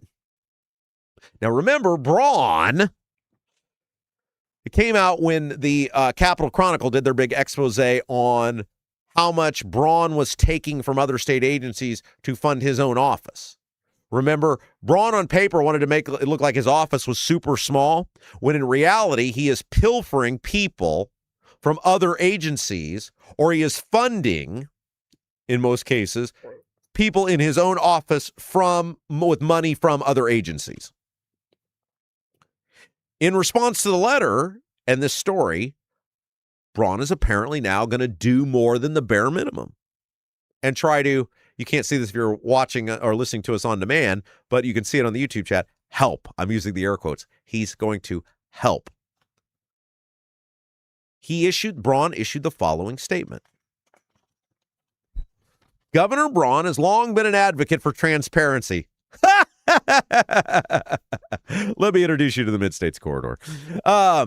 That is why this week he has directed one full-time legal staff member and one full-time administrative staff member move from the governor's office to work for the public access counselor staff until the backlog is resolved. Okay, stop. In the article the Capitol Chronicle did about Braun using money from other agencies to fund his own office, one of the things that came out was that a third of the public access counselor's budget was going to a legal counselor who serves in Braun's office. There's an acknowledgement here with this action that the office is severely understaffed, but yet Braun's budget, or the budget for Braun, allows him to have taken money that should have been going to the public access counselor for a staffer, for a council member, and he took it and gave it to himself until he got caught. And now he's like, well, I'm sending you a counselor back. But sir, you took the counselor. Had you not taken the counselor, that counselor could have been working the entire time to help serve the public access counselor. Well, I don't know. I'm giving you a counselor and a full-time staffer.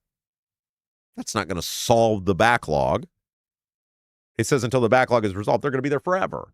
The public access counselor is so far behind. Additionally, to ensure the greatest transparency, the public access counselor will post metrics weekly on the office website to indicate the number of outstanding and resolved requests. So, see, these things do some good.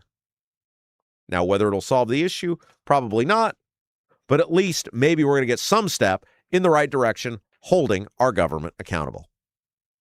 Do you guys have a dog but don't have a fenced-in yard? Maybe your HOA won't allow a fence? Worried about having to watch your furry friend anytime you go outside? Avoid the blazing hot summers and freezing cold winters with All American Dog Fence. All American Dog Fence is the cost-effective, easy-to-use in-ground fence system to keep your dog secure and give you peace of mind anytime they're outside. All American Dog Fence is locally owned. Owners Kelly and Jeff have 3 dogs themselves. They loved All American Dog Fence so much they bought the business. How about that for a testimonial? How about that for how All American Dog Fence can protect your dog? All of their Pet Stop products are manufactured right here in the United States, come with a lifetime warranty. Get all the information. All American Dog Fence prides itself on a couple of things. Number 1, price. Number 2, customer service. See it for yourself. 317-862-6606. Get a totally free quote. 317-862-6606. You can call or text that number, 317-862-6606, or visit their website at allamericandogfence.com. allamericandogfence.com. Mention the Rob Kendall Show to get an incredible $200 off. All right. Let's go to something we touched on the other day, which is the Democrats and the Republicans both seem dead set on snatching defeat from the jaws of victory. Like, you ever see a sports game, that maybe a baseball game, that it's like nothing, and it goes into the 12th inning, 13th inning, 14th inning, and you're just like, somebody score a run. One stinking run, and we'll win this game. Nobody seems to be able to do it. This is kind of how I feel the Democrats and Republicans are shaping up for the election this fall, in which if either side could get their act together, if either side could show the slightest bit of competency, normalcy, decency, accountability, results, anything, people would vote for them. But neither side wants to do it. Yesterday, we talked about Taralico and Paxson in Texas and how the Republicans, against all common sense, agreed to nominate this Paxson guy with Trump's endorsement, who is a scandal-plagued sleaze bucket. And it looks like they may be about to lose the seat as Taralico is pulling ahead in public polling. Public polling is not the end-all be-all. It's not the election day. The only poll that actually matters is election day, but polling is trending in his favor. And we said if you guys had just nominated someone normal, Texas tilts red. They'll vote red unless you give them a reason not to, and the Republicans are doing their best not to. Well, now let's go to Michigan, to the other side of the aisle. There's a Senate race in Michigan, which for years has had Democrat senators. They have had occasionally a Democrat or Republican governor, but other than Trump, Michigan is normally a blue state. It tilts blue like Texas tilts red. And the Democrats are like, no, we're not going to have that anymore. The Democrats are about to nominate, it appears, this guy, El Sayed. And he is a complete radical leftist maniac, like Bernie Sanders on steroids. And he is knotted in a Senate primary against a woman by the name of Haley Stevens. Haley Stevens is a moderate Democrat congresswoman. And polling, we talked about this the other day, polling shows that Mike Rogers, the Republican nominee for Senate, beats El Sayed by 10 points. Like, that is a huge lead, especially in a state that tilts blue like Michigan. The El Sayed guy is a nutbag. Like, he is the Democrat socialist people. And Michigan is just red enough and there's enough independent people that are like, no, we're not doing that. Meanwhile, in the same survey, it was, by the way, and we read it on the show, it's from the Michigan Education Survey, showed that the same guy, Rogers, the Republican, running against Stevens, the moderate Democrat, he's losing by a point. There's an 11-point difference. That's not a rounding error. It's not inside the margin of error. It's like it is the public telling the Michigan Democrat Party, we will vote for your Democrat if you put somebody normal up. If you put this nutbag up, we're going with the Republican. Like, it's very clear. It's not, sometimes you'll see, well, in a hypothetical matchup, this guy leads by 3, this woman leads by 5, right? Or 2 or 4, whatever. It's not even that. This is not even close. You're not making up an 11-point difference or a 10-point difference. And yet, a new poll out, by the way, the story comes to us from The Hill, a new poll out from Emerson College Polling, so that's a well-known firm. Emerson is a well-known firm. In coordination with WLNS and WOOD-TV, released Thursday, shows El Sayed has a 15-point lead over Stevens. So you've already got the information where this El Sayed guy's going to get his ass kicked, and the Stevens woman will probably win, and the Michigan voters are like, nope. Give us the crazy guy. The Michigan Democrat primary voters are like, give us the crazy guy. El Sayed has 54% in this poll, Stevens 39%. When you factor in undecided voters, the lead grows to 57-41. He's smoking her. This is another example, as we've talked about, of the parties, the base of the parties refusing to meet voters where they're at. You can be liberal in Michigan. You can't be a complete lunatic. And the Democrats are like, no, kind of liberal's not good enough for us. We need a complete lunatic. That's the Democrat Party. The Democrat socialists are taking over the party. It's exactly where the Republicans were. We talked about this yesterday, 15, 16 years ago in 2010, where everybody hated Obama. Everybody's looking to get rid of Obama because of Obamacare. Remember, even Massachusetts voted for a Republican when Ted Kennedy died. People were like, what? And the Republicans had every chance to take the Senate back, and they nominated multiple highly unelectable people in bluish states that were open to voting Republican. There were like 3 or 4 of these seats the Republicans should have won in blue states that they lost because of who they nominated. The Democrats appear dead set on doing that now. The public is telling you, they're begging you, just pick the liberal woman. We don't care. Just she's normal. We don't care. Nope, not going to do that. Liberalism is no longer good enough for the Democrat Party. That should be the takeaway of this. Being a liberal is no longer good enough. You are no longer acceptable. You have to be all in on the socialism. One of the pollsters said there's a clear age divide in the Democrat primary. Voters under 50 break for El Said by 42 points. El Said has a 42-point advantage among people under 50. That shows you where the Democrat Party is. 67% to 25%. His lead is only 12% by people in their 50s, and Stevens actually takes a 14-point lead by voters over 60. The problem for Democrats are they have fewer and fewer voters over 60 who are Democrats. Most of those people become Republicans. That is unbelievably scary. And the Democrats appear to be catching on to this. They're like the base of the party. The problem is, and we've talked about it for a long time now, it's too late. You know, there's an old, remember Sports Center? The old Sports Center, when a guy would be playing well in basketball, they had a saying, you can't stop him. You can only hope to contain him. That's where the Democrats are now. The Hill had a follow-up piece about how the Democrats, in light of that Democrat socialist woman going on Fox News and publicly owning the totally extreme positions that the Democrat socialists have, where she, to her credit, answered honestly about abolishing the police, the military, the Senate, the presidency, the Supreme Court, and how much play that video has gotten. Megan Romer, I think was the woman's name, about how the Democrats are freaking out going, we're going to lose this fall. At least the Senate.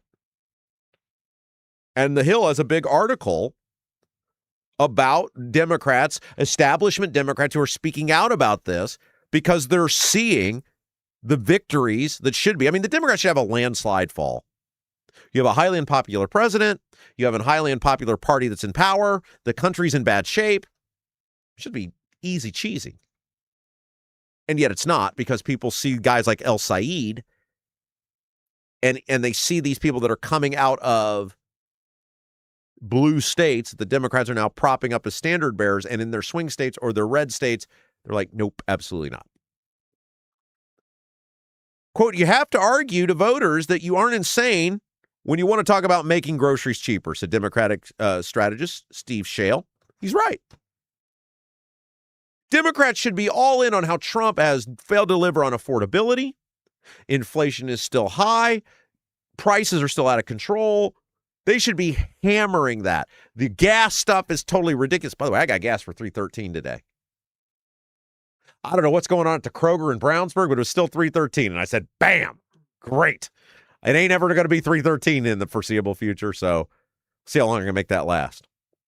And the lady next to me, I was asking her, I said, is this a mistake? She goes, I don't know, but I'm not going to ask any questions. All of those things should be the messaging. And right now the messaging is, we're not this Romer lady. But she's a Democrat. So nope, that's not us. But you guys keep talking about the Big Ten. And except, nope, not us. Voters are confused. And you know the old saying, we've talked about it before, when you confuse them, you lose them. And voters are confused because they think that is the Democrat Party, because it is becoming more and more the Democrat Party despite the denials. It's all just off message, Shale added. You have to spend time and research and dollars learning how it impacts the race. Then you may have to spend limited campaign resources pushing back on the idea that you want to eliminate the presidency or close prisons when you need to be talking about how to make life more affordable. Absolutely. It's a nightmare, one Democrat strategist said. This is a gift to the Republicans. Absolutely. It's what we've been telling you. Every tangible metric says Republicans should take a bloodbath this fall at the ballot box. And yet all the polls are close. The Republicans are still predicted to hang on to the Senate, just like the Republicans did 16 years ago in 2010, where you look at this and go, how could you guys not just have all-time record numbers? Now, they did in the House, because the House races get more localized. You can get more extreme candidates because of gerrymandering, but the Senate was just a disaster for the Republicans. Who was the one lady who said she was a witch? He picked her. I forget which one that was. That was 2010. That was a bad mistake by the Republicans, and the Democrats look like they are about to do it again. All right, we'll take a break. A lot more on the way. Indiana news, politics, and government. You won't get anywhere else, including an interesting letter to the editor in the Indy Star from a known quantity. We'll tell you what he said. Coming up next, you're watching Rob Kendall Show. I'm Anthony Gary. I started Indy Dwell Real Estate because too many friends, family members, and neighbors had real estate experiences that lacked compassion, explanation, and expertise. You deserve someone in your corner with the heart of a teacher, simplifying every step of the buying or selling process. When you hire me, you get me. Start to finish, you'll never be handed off. No stress, no surprises, just the expert guidance and results you deserve. Anthony Gary, Indy Dwell Real Estate. Call or text 317-756-1159. 317-756-1159. Right now, everything's expensive. That includes things you need around the house. If your water heater, water softener, or well pump goes out, or even if your toilet stops working, you could be looking at a major expense. Don't let your next call to a plumber break the bank. Call John at Black Sheep Plumbing. John is a Hoosier lifer who takes pride in and stands behind his work. That's why all basic services and repairs with Black Sheep Plumbing come with a 2-year parts and labor guarantee, with water heaters having a 6-year parts and tank guarantee. Call or text Black Sheep Plumbing for all your needs today and speak directly with John, the owner. 765-315-7558. That's Black Sheep Plumbing at 765-315-7558. Buying a home or thinking about refinancing? Work with someone local who understands the central Indiana market. Gary Tedrow with Verity Mortgage helps homebuyers and homeowners explore options for purchasing, refinancing, or even consolidating higher interest debt through their mortgage. Gary's approach is simple, clear advice, and personalized guidance, so you can make confident decisions. Visit loansbygary.homes to learn more or get started today. You've got nothing to lose but dollars on your mortgage payment. So call for a free, no-obligation quote, 317-695-5179. Gary Tedrow, NMLS number 179207 with Verity Mortgage, NMLS number 70345, an equal housing opportunity lender. With a lakefront view in beautiful Brazil, the Honeysuckle Hill Bistro and Cottage is a little out of the way, but totally worth the trip. Down home, made from scratch food, just like the good old days at Grandma's. When you visit the Honeysuckle Hill Bistro and Cottage, you'll leave more at peace than when you came in. Open 5 to 8 for dinner on Friday and Saturday, and Sundays 11 to 1:30 for the buffet. You must experience the Honeysuckle Hill Bistro and Cottage. Call 812-443-3003. 812-443-3003.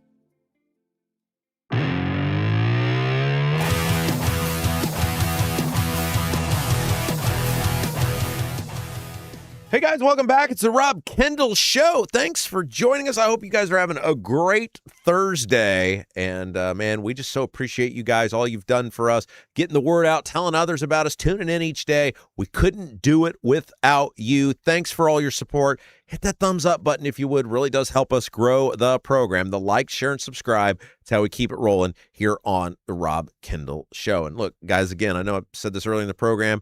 We are starting to get optimistic that some good things are going to be on the horizon. It's all because of you guys. We just got to keep the passion up, keep it going. People are noticing what we're doing. And hopefully here, we're coming up to hopefully a good time. Some shackles will be unchained, and hopefully we'll be able to do some good stuff to grow the Rob Kendall Show and like ever before, and it's all because of you guys, and we'll keep you posted when there's something to tell you about that. All right, before we get to this letter in the Indy Star, which I thought was a really interesting question that was posed, it's Thursday. That means it is Loaded Baked Potato Day at Double D's in Clayton. Ribs, brisket, and more. Nobody does Memphis-style barbecue like our friends at Double D's. Our boy C-Mills. He went yesterday, and because of a traffic delay, they were all sold out. That's how powerful the Rob Kendall Show is. He got there for dinner, and they were all sold out of the jumbo wings. So he got some sort of smoked sausage sandwich with this potato salad. He said it was awesome. There's nothing bad at Double D's. Authentic, wood-smoked, Memphis-style barbecue. It's all made from scratch. Made fresh each day, but like C-Mills found out, you got to get there. Once it's gone, it's gone. That's one of the downfalls of making it fresh each day. Right there on 40 in Clayton, 40 and 39, a little bit of a trip, totally worth the drive. Great atmosphere, great service. It's Elvis themed in the restaurant. You'll love the trip, and of course, the food is outstanding as well. Loaded Baked Potato Day, that's the special today. Ribs, brisket, and more. Double D's Barbecue, DDBBQ317.com. DDBBQ317.com. Okay, so interesting article in the Indy Star, or not an article, but a letter to the editor in the Indy Star. And it got me thinking, how much different would voting be if you didn't know anything about any of the candidates and you had to learn it all yourself? Like, how much better, or worse potentially, I guess, would voting be, would our candidates be, would our government be, if they couldn't attach a letter to their name? If you had to do all the research yourself. And I got to thinking about this because our old pal Donald Rainwater wrote a letter to the editor of the Indy Star about just that. Now, look, I like Donald Rainwater. I got a little disappointed with Don last time because when Don ran for governor the second time, some stuff came out about him that he had some issues with his finances.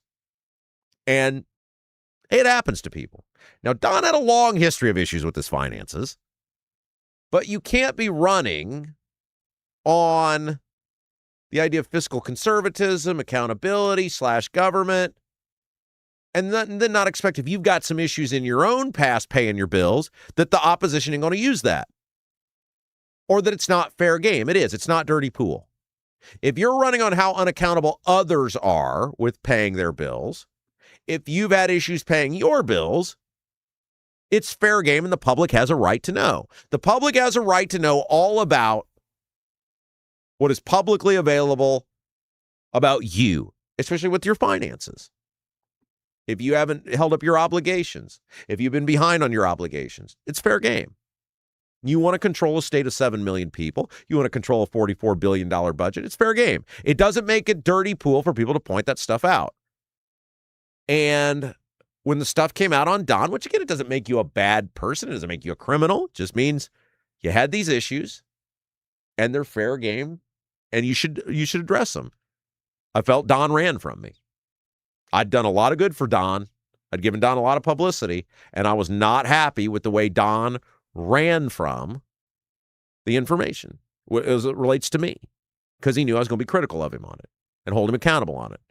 And I felt I'd earned that over the years, and when other people wouldn't give Don a chance or give Don any opportunity to speak, certainly on our forums that we were presenting, I was disappointed in that. I still am. But whether I'm disappointed with somebody or not, it doesn't mean I still don't. Don's a good guy. Got to know Don over the years. Good dude. And he wrote this letter in the Indy Star that I thought raised some really good points. He wrote, "We the people have become complacent in our research of the individuals on the general election ballot. We are not determining for ourselves who is the best person for the job. We are basically surrendering our responsibility to political organizations and hope they know what they're doing." He's right. How much do you actually know about all the candidates on your ballot? I've said for years, every year I leave the majority of my ballot blank. I believe votes are earned, and if someone has not earned my vote, I don't vote for them. And by earning my vote, I mean their actions in public office, or if they have not been in public office, a detailed plan about what they intend to do, how they're going to do it. And you got to ask for my vote. If you don't ask for my vote, I'm not going to give it to you. If you don't earn my vote, I think the ask is part of it. I'm not going to give it to you. And so the majority of my ballot is left blank every year because I refuse to vote for somebody just based on a meaningless letter next to their name. And every year I have a pretty split ballot. I'll vote for Republicans. I'll vote for Libertarians. I've even voted for Democrats in the past if they're more conservative than the Republican. If the Democrat is more Republican than the Republican, I've voted for a Democrat before. Not often, but I have. Letters are meaningless. People have become so convinced that the letter, the R, the D, the L, has any meaning whatsoever. I mean, you think about the Libertarians. Think about what just screwballs those guys are. There are some really good, normal Libertarians who run for office, who run on things like fiscal, government accountability, whatever. And then there's just some open border, abolish the police people who run in the Libertarian Party. They're all over the map. Same thing with the Republicans. There's lots of Republicans who are total liberals. But we've convinced ourselves the letter has some meaning.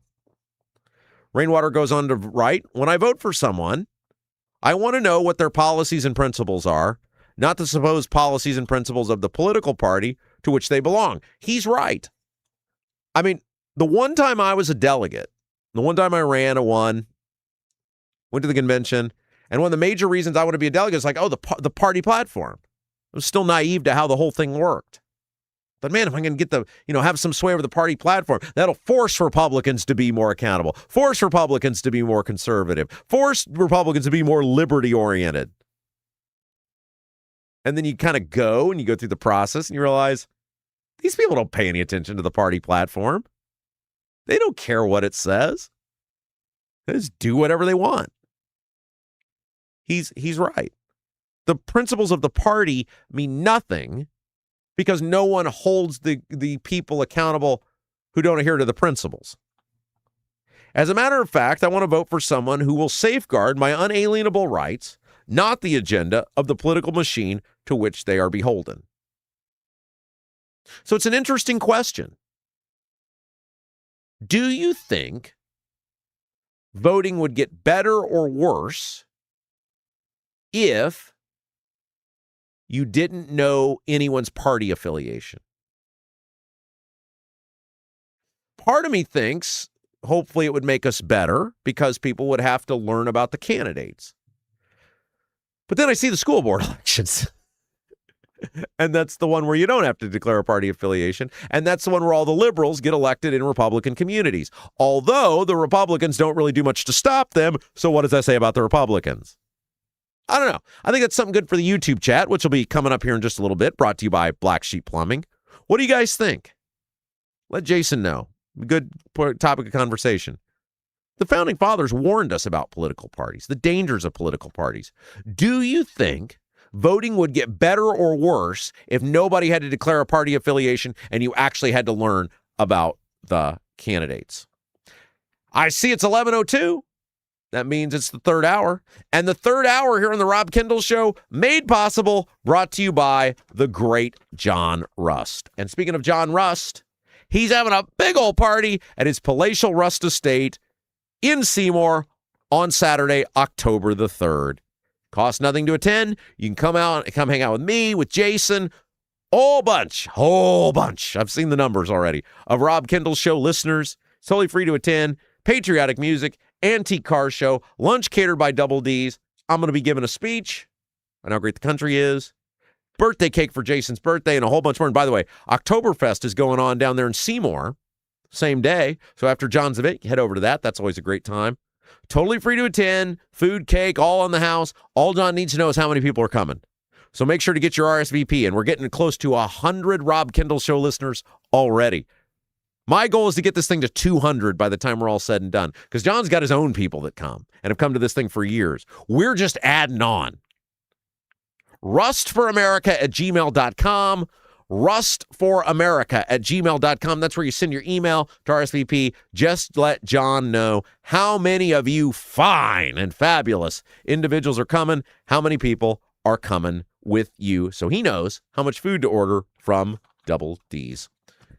Hey, our friend Anthony Gary, he owns Indy Dwell Real Estate, and he doesn't just show houses. He finds you homes with everything you're looking for, explains your options, and gets you an offer accepted without you losing any sleep or sanity.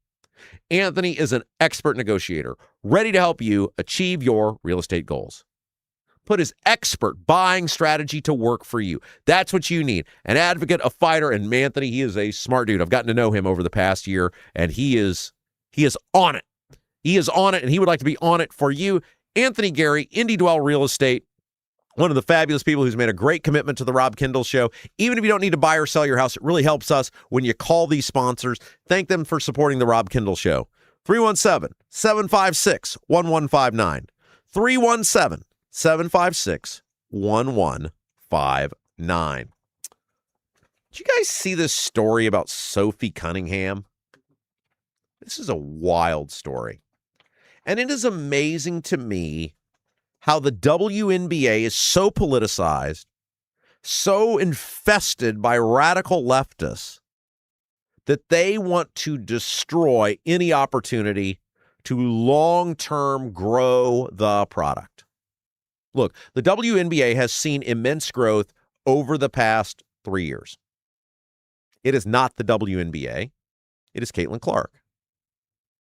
And from the moment Caitlin Clark was drafted, we have talked about how she is one of those figures that transcends sport and will have the ability to grow a niche sport in mass quantities in a short amount of time in terms of mainstream popularity. And that has happened. And I've told you guys how this is going to go down because we've seen it play out numerous times in society. We saw it with Wayne Gretzky in hockey when he was traded to the Los Angeles Kings in the late 80s. We saw it with Mike Tyson in boxing in the mid-1980s. By the way, I got in a YouTube rabbit hole the other night, and I found a Mike Tyson-Larry Holmes fight from 1988. And my gosh, was boxing on fire. Like, I watched the whole, it was an HBO broadcast, and I watched the whole broadcast, not just the fight, but the broadcast. Larry Holmes, former heavyweight champion, he was well past his prime. They wanted a name against Tyson, so it wasn't like there was going to be a huge doubt about the fight. And Tyson, I think, took him down in the 4th round. But I watched the whole fight because I thought, I want to see the broadcast. And so the whole broadcast, it's on YouTube if you want to watch it. It was like an hour, maybe. And the build-up and all the celebrities that were there and what a big deal it was. And my gosh, boxing was on fire. And that was because of Tyson. That was at the height of Tyson mania. And then you saw it with golf in the late 90s and early 2000s with Tiger. And Pele, to some extent, with soccer for a while. Beckham kind of did it with soccer for a little bit. And there's a shelf life to that because people aren't actually into the sport. They're into the person, and the person then gets them kind of into the sport, but they're not actually fans of the sport. And so there's a shelf life to it. It's 3 to 5 years. We're in year 3.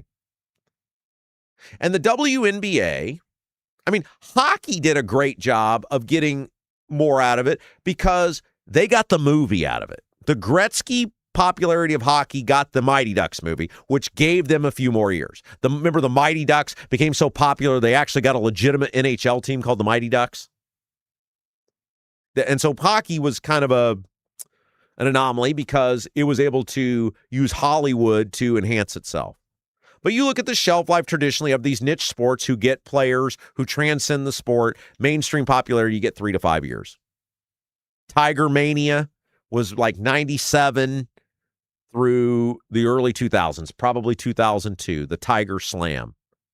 when Tiger had all the majors at the same time. That was the height of popularity. And it's not to say that, and these sports have elevated financially afterwards. I'm not saying like they went into the doldrums and went out of business. But you look at the actual height of the mainstream popularity, and it's 3 to 5 years. We're in year 3 of Caitlin Clark. You started to see it wear off a little bit. She's still a big deal, but there's not this, no pun intended, fever pitch for sports. One of the things Caitlin Clark should have been able to do is elevate other players. And she has a teammate that has tried to do that they have tried to do that with, and has had some success, but it has been few and far between because of the way the league has worked against Caitlin Clark rather than fully embracing her. Look, the WNBA is a dumpster fire, and you can say whatever about record attendance, and you can say whatever about the record price of the teams. It's because of Caitlin Clark. It's not because of the league. It's because of Caitlin Clark. And once her star dims out or she just becomes another thing, which we're starting to get into that window, the league will go back to where it was.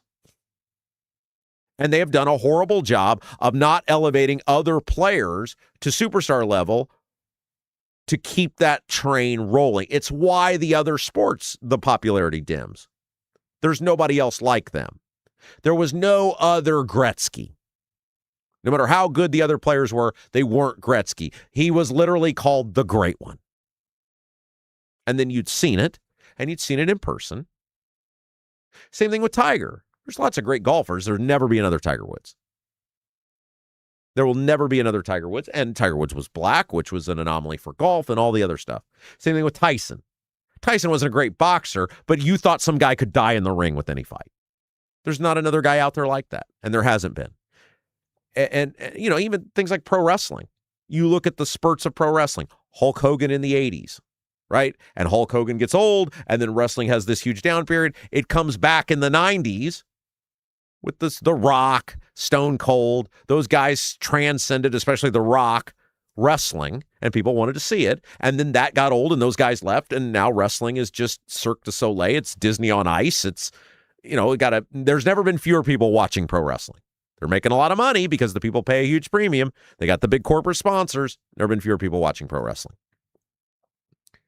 But the point of all this is the WNBA has failed to embrace Caitlin Clark, and in failing to do that, they have not been able to elevate people around her, and they have viewed people around her who are supporters of her with disdain.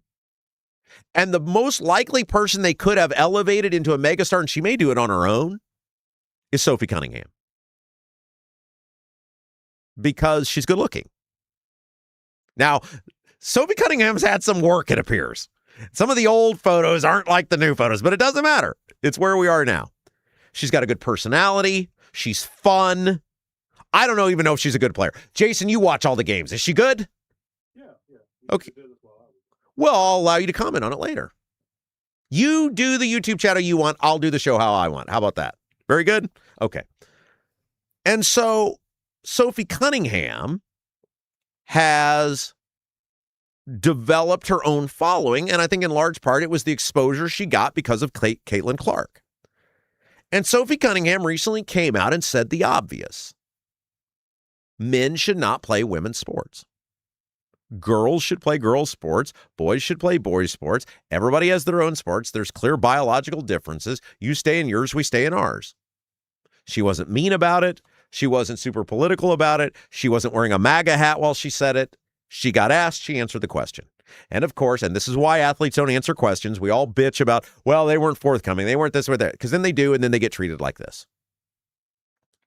And so she now is viewed as some alt-right Trump mega fan, and while she may be, I don't know, she didn't ask for it. She just answered a question. And one of the things I have seen from afar, I'm not a WNBA fan, but seeing the Sophie Cunningham stuff, she's not afraid to lean in when she has an opinion. I give her a lot of credit. She has not been afraid to embrace controversial thoughts. And she has become an internet sensation. Well, she went, as the Fever did, to Seattle. They played the Seattle, what the hell are they? The Storm. The Supersonics were the men's Said the Supersonics. And there's this sort of like mini rally outside the stadium in support of her, and then a counter protest. And a couple of these girls who are fans of hers go to the game, and they end up sitting down in the front row, and they hold signs supporting Sophie Cunningham, and they're wearing these shirts that say XXXY to show that men are men and women are women. And they're saying thanks for, I think one of the signs said thanks for standing up for girls or something like that. I mean, nothing profane, nothing overly controversial. Men are women, men are men, women are women. Men play men's sports, women play women's. So like 10 years ago, this would have not been anything that anybody would have even thought about. They just said, oh, that's kind of a funny shirt. But one of the owners, this according to Fox News and many other outlets have covered it, the woman's name is Celeste Keaton, went ballistic on these little girls, overseeing those shirts and those signs, and started screaming at them, including using profanity, using the F word, calling them insane.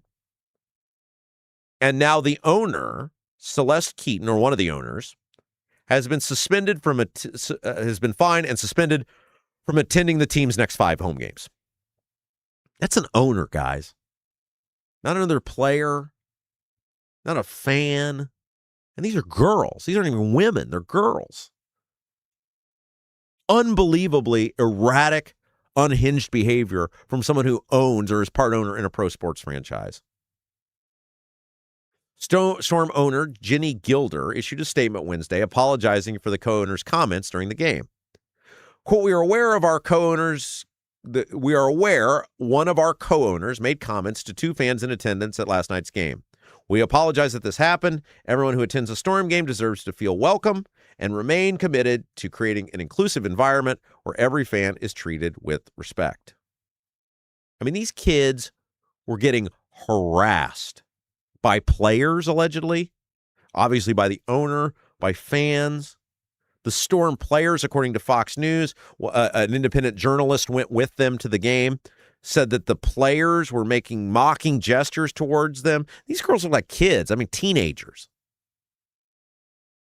And then you have an owner that is so radically left and so, quite frankly, not in check with her emotions that she goes over and gets into it with these kids.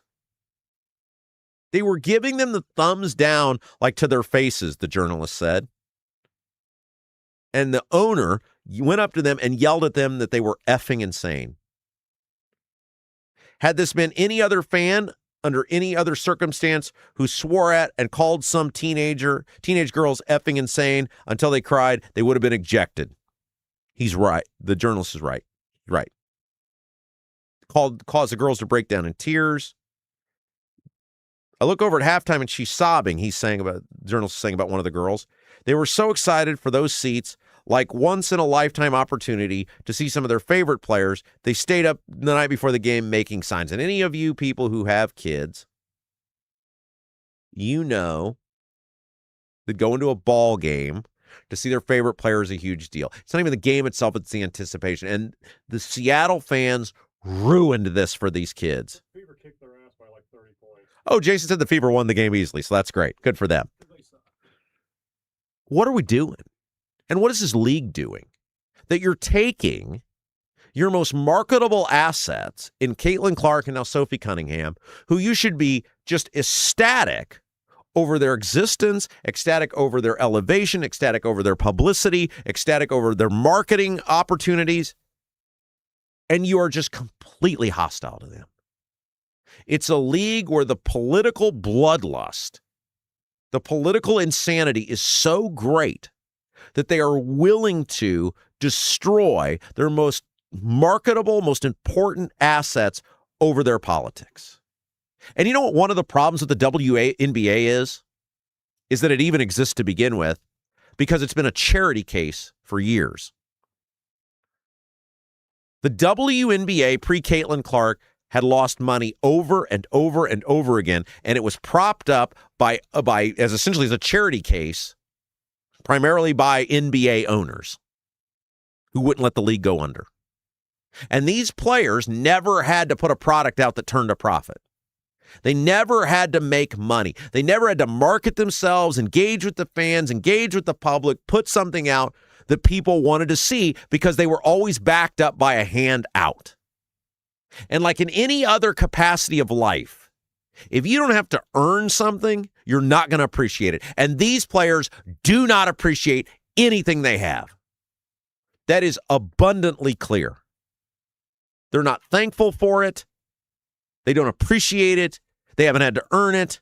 And so they are willing to act like complete idiots and take down this opportunity, this incredible opportunity to potentially have long-term sustainable success that would go far beyond Caitlin Clark or Sophie Cunningham or anybody else and create a new generation of stars, and they're ruining it for everyone. They're ruining it for everyone because they're selfish and they don't appreciate what they have because it's been given to them. Hey, you guys got a masonry color mismatch? Previous repair catching your eye? Not happy with the brick color in your home and ready for a total makeover? Bramwell Mackay Property Services and Consultants offer specialized masonry staining and recoloring.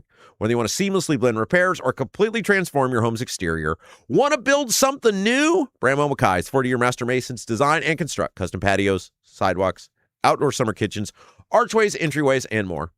Bramwell Mackay, BRAMWELLMCKAY, BramwellMackay.com, beauty built to endure. And thank you to Bramwell Mackay and all of our sponsors. Bramwell Mackay has been with us from the beginning. Without them, there would be no us. Thank you to Bramwell Mackay and all of our fabulous sponsors. All right, it's Hour 3, brought to you by John Rust. One final break. We're taking it home. A lot more to get to, including Jason with the best YouTube comments of the day, brought to you by Black Sheep Plumbing. You're watching Rob Kendall Show. Do you have a dog but don't have a fenced-in yard? Your HOA won't allow a fence? Worried about having to watch your furry friend anytime you go outside? Avoid the blazing hot summers and freezing cold winters with All-American Dog Fence. All-American Dog Fence is the cost-effective, easy-to-use, in-ground fence system to keep your dog secure and give you peace of mind anytime they're outside. All-American Dog Fence backs their Pet Stop products with a lifetime warranty. Call or text All-American Dog Fence at 317-862-6606 or visit their website at allamericandogfence.com. Mention the Rob Kendall Show and get $200 off a new installation. In Congress, I get all sorts of insider stock tips. Sure, I cashed in. It's my Beltway bonus. But now here comes Senator Todd Young with his total ban on congressional stock trades. Freaking Mr. Clean Marine. Todd Young's got real guts taking us on. Young's gonna cost me millions. Had enough of this? Contact Senator Todd Young to say thanks and let him know that you stand with his plan to ban stock trading for all members of Congress. Are you seeing cracks in mortar, moisture working through walls, facade or structural failure beginning to surface? Bramwell Mackay sets the standard for exterior and structural building solutions. Our 40-year master masons and industry experts address moisture intrusion, failing foundations, masonry deterioration, and more. From preserving historic landmarks to addressing modern building envelope issues, Bramwell Mackay delivers full-spectrum service with white-glove professionalism. In Indianapolis, call 812-33-BRICK. 812-33-BRICK.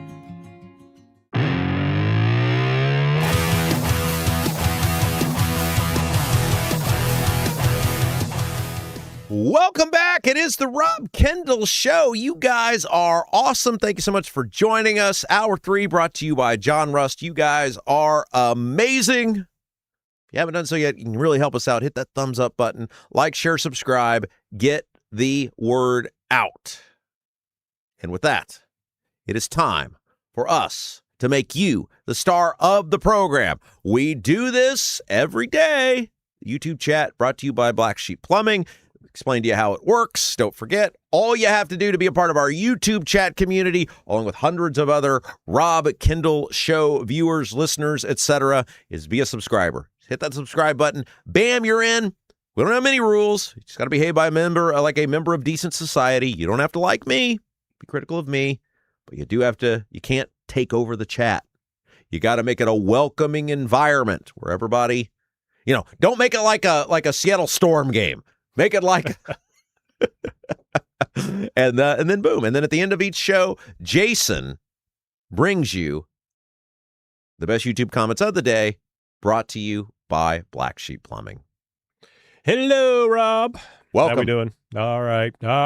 Before we get to the chat today, it's brought to you by Black Sheep Plumbing. If your water heater, water softener, or well pump goes out, even if your toilet stops working, could be looking at a major expense. Don't let your next call to a plumber break the bank. Call John at Black Sheep Plumbing. Black Sheep Plumbing can do the job right at a fraction of the cost of the big guys. Owner John McKinney, he's a Hoosier lifer. He takes great pride, stands behind his work. All basic services and repairs with Black Sheep Plumbing come with a 2-year parts and labor guarantee, with water heaters having a 6-year parts and tank guarantee. Give John a call, or you can text him, 765-315-7558, 765-315-7558. Black Sheep Plumbing. All right. Ooh, Josh Richardson, snazzy shirt you have there, producer Jason. Well, thank you very much. How come when you wear a checkered shirt, it's fine? Because I'm not the star of the show. Oh. See, when it sits there now, it used to be a thing where we had the autofocus going, and it would kind of zing in and out, and it would give people like, LSD flashbacks and things like that. Some of our older viewers. And, but now I've got the manual focus on. So, but your mother went through such a, she, got you these glorious shirts and everything. These look much better than those striped shirts. I know she probably bought the striped shirts too, but I watched the show yesterday. I thought that shirt looked fine. Because now the autofocus isn't a thing. It was the thing back before. So I haven't really said a lot, but I just think your pastel looks better anyway. I'm bringing back the checkered shirts. You never, if you just watch anybody that's on TV that's doing any sort of commentary, news, anything like that, you'll never see checked shirts. They don't get up there in flannel.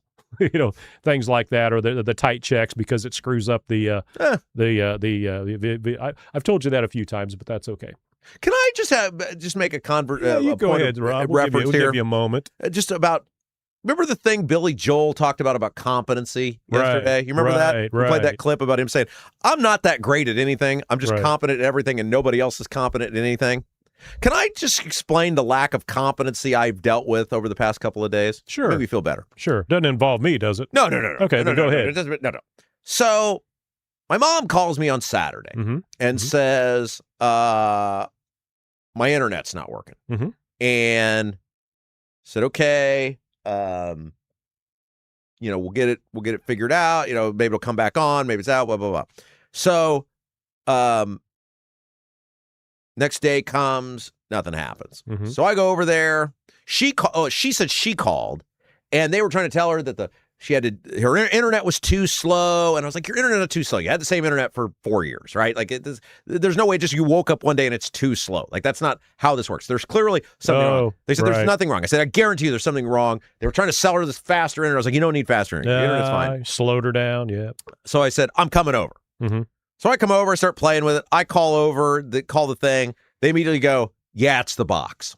It's always the box. I said, I knew it was the box. I knew it. Like I'm looking at it. They tell you to turn it off for a minute or unplug it and plug it back in. It's not working. I said, and those boxes run every day. That happens. Like things burn out, whatever. Sure. Well, the cache kind of fills up and you got to clean it out. Right. So, okay, fine. Problem solved. They said, we'll have somebody there 8 a.m. tomorrow. Great. Cool. Perfect. Call my mom. Say, they come? She said, no. So where are they at? She said, they said they're not coming. They had something else come up. I said, when are they coming? They said, August 5th. So they can't be without internet until August the 5th. So said, all right, we'll get it figured out. So go back over there yesterday and call the guy, get some guy. He's clearly from a foreign country, right? Nice enough guy, but clearly not from here. And I said, the box. I'm telling you it's the box. You guys have acknowledged it's the box. Can I go to August 5th? He goes, yeah, that's ridiculous. Shouldn't have told you August 5th. I'll get it figured out. So stay on the line. I'm on hold with this guy for an hour, right? And he comes back in and blah, blah, blah. And then he then says, the fastest I can get somebody there is August 4th. So, well, that's not acceptable either. What company is this? I'm not even going to say it because I'm going to get mad when I start talking about it. Yeah. So then I said, okay, what if, since it's the box, you've acknowledged the box, yes, you guys have these stores across central Indiana. Couldn't I just take the box and then they give me a new box. And this isn't in 1985 where the cable guy has to come hook it up, right? Like, I know enough to be able to do this. Right. I said, couldn't I just go get the box and then bring the box back? Yes. But why didn't you just tell me that from the beginning? We don't want to inconvenience you, Mr. Kendall. I said I could have done this 2 days ago and had this problem solved. Right. So I go, I get the box, I come home, I turn the thing on, I follow the applicable instructions, and 20 minutes later, the internet is working. See, you'd have been the last person I would call for internet help. That's great that you solved mom's problem. But it's just like, it has to be the box. Right. This is not 1985 where they're, guys got to... Well, the service department's still in 1985. It's like, what are we doing? Whoops. It was like a whole 3 or 4 days, so that could have been solved in an hour. The box So bottom line is mom's got internet. My mom has internet. Awesome. Now. So she can She's watch. able to watch today. Awesome. Well, hello, Mom Kendall. Glad you're able to watch. Good job by your son. Like, what? It goes back to the Billy Joel thing. Like, why wouldn't the guy have just said, like, right out of the gate, hey, man, this is looking like a long time. You can go get the box if you want. We'll walk you through it. Blah, blah. It's, easy to do the box thing, right? Either works or it doesn't. But it's like, why wouldn't that have been an option right out of the gate? Because it's internet, Rob. It's the internet service provider. That would be too easy, too obvious. I don't know. Got to keep the repair guys working, All right, sorry. Now you need to do black sheep. I'm sorry. Okay, that's right. We already did the black sheep plumbing, thanks to John McKinney. He's the guy. I need to give John a call. I got a couple things I need to discuss. Been saying that for a month. I know, and I will. I'm waiting for him to call me. Actually, is what I'm waiting on. But he's out working. Yeah, I don't think that's part of the deal. He's out working. Yeah, since he doesn't have my number. All right, Kevin Branham. Now I know. Let's see. I believe Rock Laws was first last night. Well, we're trying to get the chat up 6 to 7, about 6 o'clock or so. You guys get in there and get your XP points. Rock Laws was first.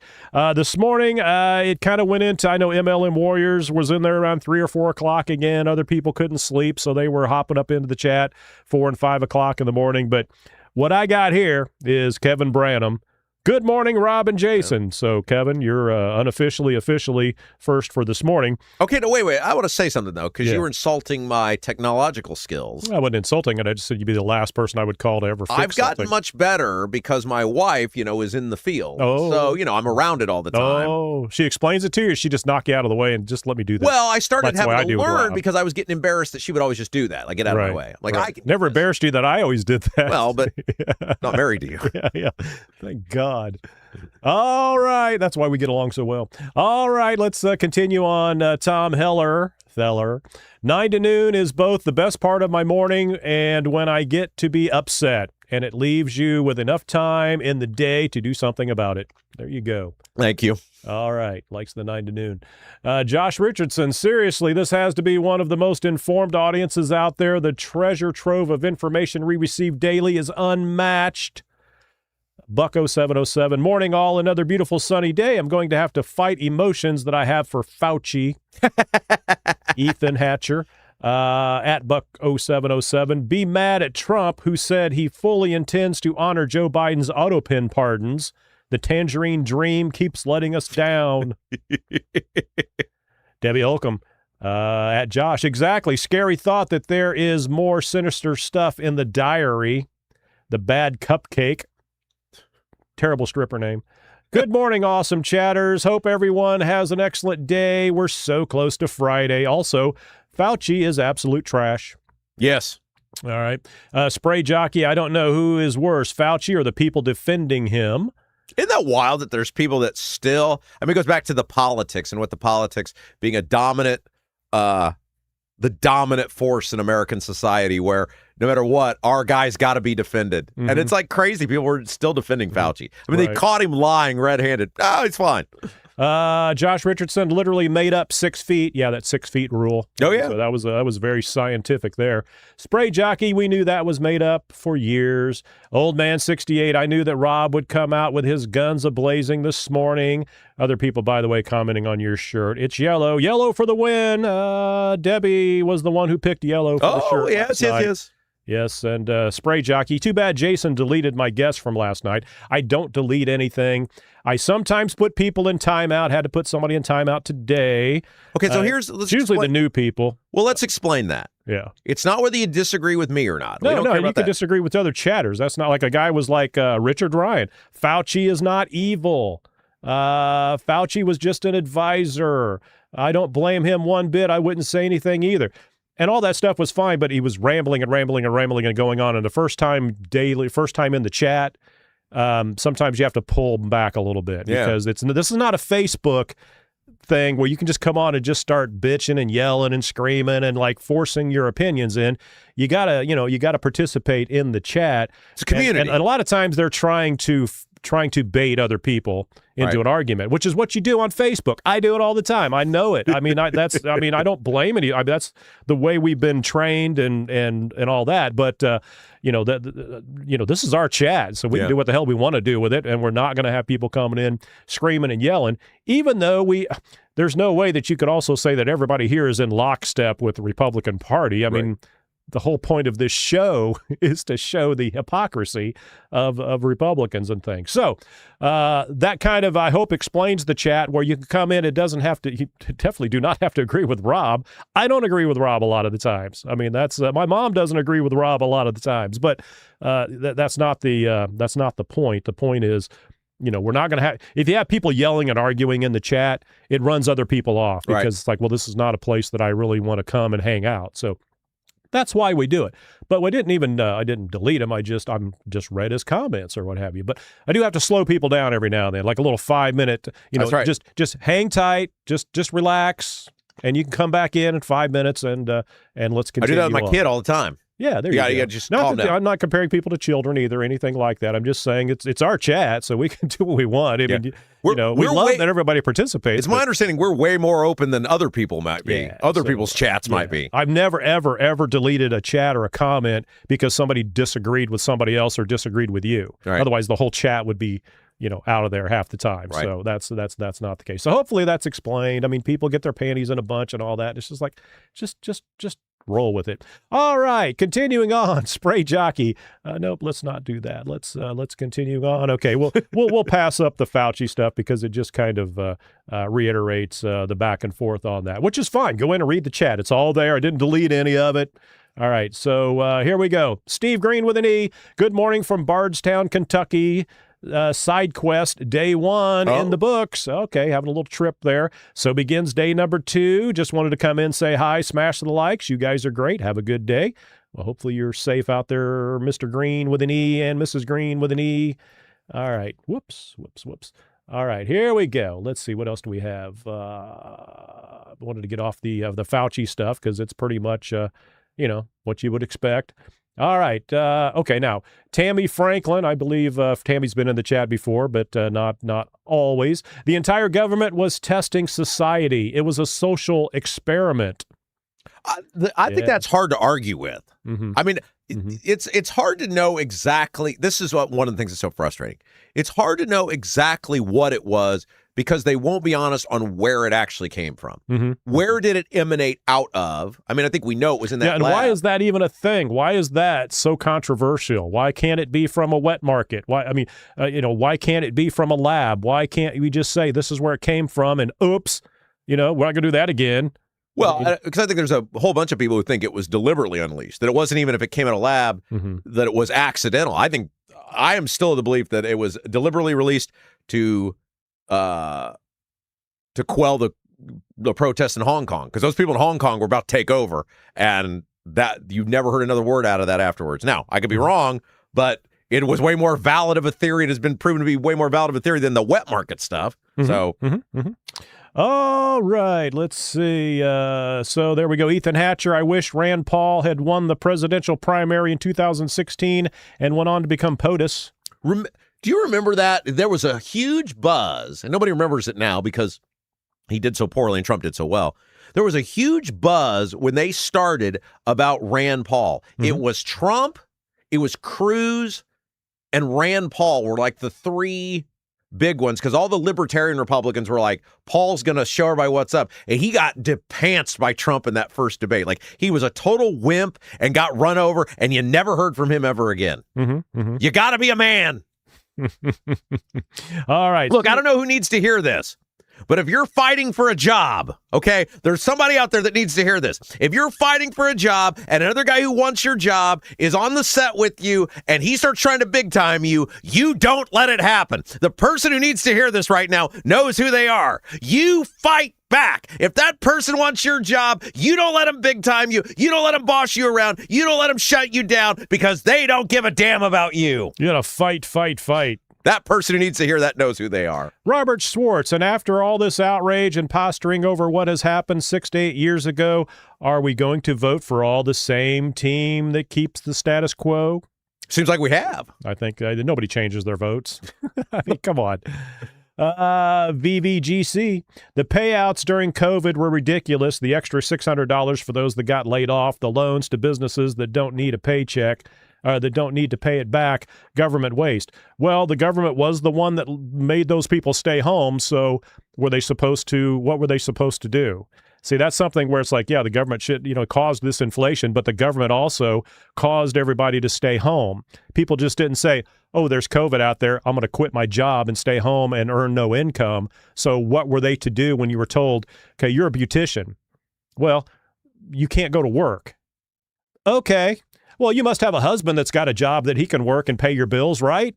Well, no. Oh, well, that's just your fault then. You should have married somebody that, works for the government so he would still get paid and you could still pay your house bills. So we were forced out of our jobs not to be able to. So $600 was a pittance to what some people make. Remember, like, how stupid it was because all the other counties opened up before Marion County. Remember there were, like, beauticians who were, like, on the county line who were open, and then the people inside of Marion County weren't allowed to open. I mean, that's how stupid the whole thing was. I mean, again, just stupid. I mean, again, I'm not saying that. I mean, I'm not saying that the $600 or whatever it was way more than that to a lot of people. I'm not saying that's not the problem, and that did not cause inflation, because it certainly did, and it's why we're in the hole we're in right now. But that was also Donald Trump and the Democrats. It was not just one side or the other, and that's why I don't see why people keep making it a partisan thing. We support Fauci because Donald Trump's against him. Well, I mean, Donald Trump was right there with Fauci. Yeah. Whatever he says, guys, we'll listen to this guy. He's the guy that knows. So didn't that make you mad that Trump tries to, like, just write this revisionist history? Like, he's just as guilty as all of them. It's blatant lying. I mean, there's nothing. Either he's lost his marbles to the point where he's convinced himself that happened, which in that case he shouldn't be president, or it's just blatant lies. I mean, you're right. He was behind him the whole time. He had every opportunity to get rid of him, replace him. He didn't even have to listen to him. He went along with all of it, and for him to act anyway, it's just totally disingenuous. Well, that's why you don't give the responsibility to one person. I mean, come on. I mean, everything else has a committee. Why did that not have a committee or what have you? The old man, 68. Thanks for supporting the Rob Kendall Show, Senator Young. By the way, were you by chance a Marine? Okay.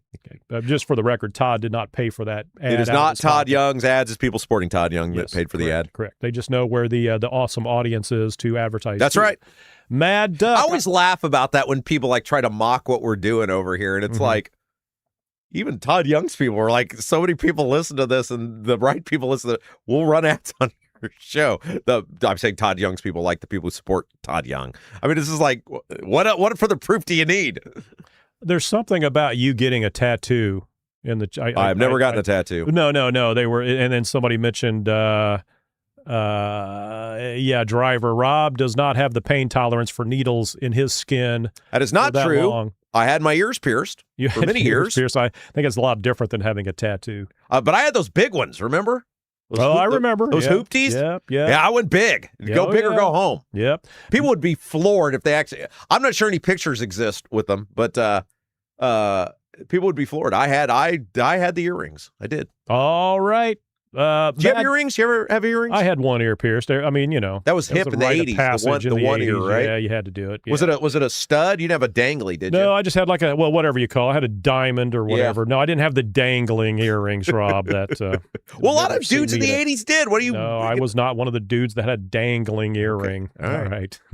Real Cowboy Chris, I've already listened to Statehouse happenings this morning. Good info as always. Yeah, when you get done here today, Statehouse Happenings is in our video section. If you're listening to us on the on-demand platforms, it goes there automatically. Mm-hmm. Just think of it like as a 30-minute addendum to the Rob Kendall Show. Yes, and a very good one. Abdul, Jim Merritt, and we just get you right through the biggest stories. It's all Engling and Diego this week, so you guys will enjoy it. Oh, imagine that. Rock Laws, thanks, John Rust. Mad Duck, I want to see his chickens. Meaning John Rust. Oh, Rust chickens, yes. Yeah. Well, they lay eggs, so I assume he has chickens. John McKinney. Hey, John McKinney from Black Sheep Plumbing. Jason, what size shirt do you wear? I default to an extra large because you never know if it's like all polyester, all cotton. It's going to shrink up first time I wash it. And I do my own laundry, as you know, Rob. Yes. So probably an XXL would be my always first choice. And by the time I wash them a few times, they fit. So. XXL. XXL. Jason's very tall. Are you 6'3"? Yeah, or so. Yeah. Problem is, they get real wide. They get real wide, but then they shrink up, so they're like usually have what do they call those, belly shirts or crop tops or whatever. Hate walking around in a crop top. Just isn't a good look for me.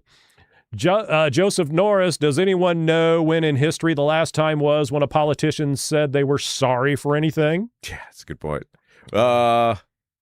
Yeah, that's a great point.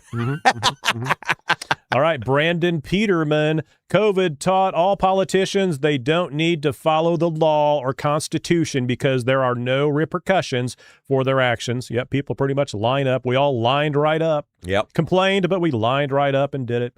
All right, Chris Chafin at Vic Ferrari. I absolutely love Rob's impersonations. Vic must have mentioned, which I don't see here, he loves your Trump impersonation. Dad! He died! There we go. Mad Duck, no politician will ever get my trust again. I don't think you'd ever trust. I mean, I've never trusted I don't trust most people. Yeah. But much less a politician. You just take it with a grain of salt. Well, we talked about that earlier. You got to, what's the old saying? A man who has 5 real friends is lucky. I mean, you got to just assume. And 2 or 3 of them are talking behind your back. Well, you just got to assume everybody's out to screw you. Mm-hmm. I mean, other than, They're your friend because they want to be close to know what's going on. You just get assume. Your job. I mean, there's probably a handful of people in my life. I mean, I'm saying like outside of my immediate family, who I just don't think is going to screw me at every turn. And, then when you operate from that capacity, that, okay, great. Baby Fishmouth, I think producer Jason would look cool with a dangly earring.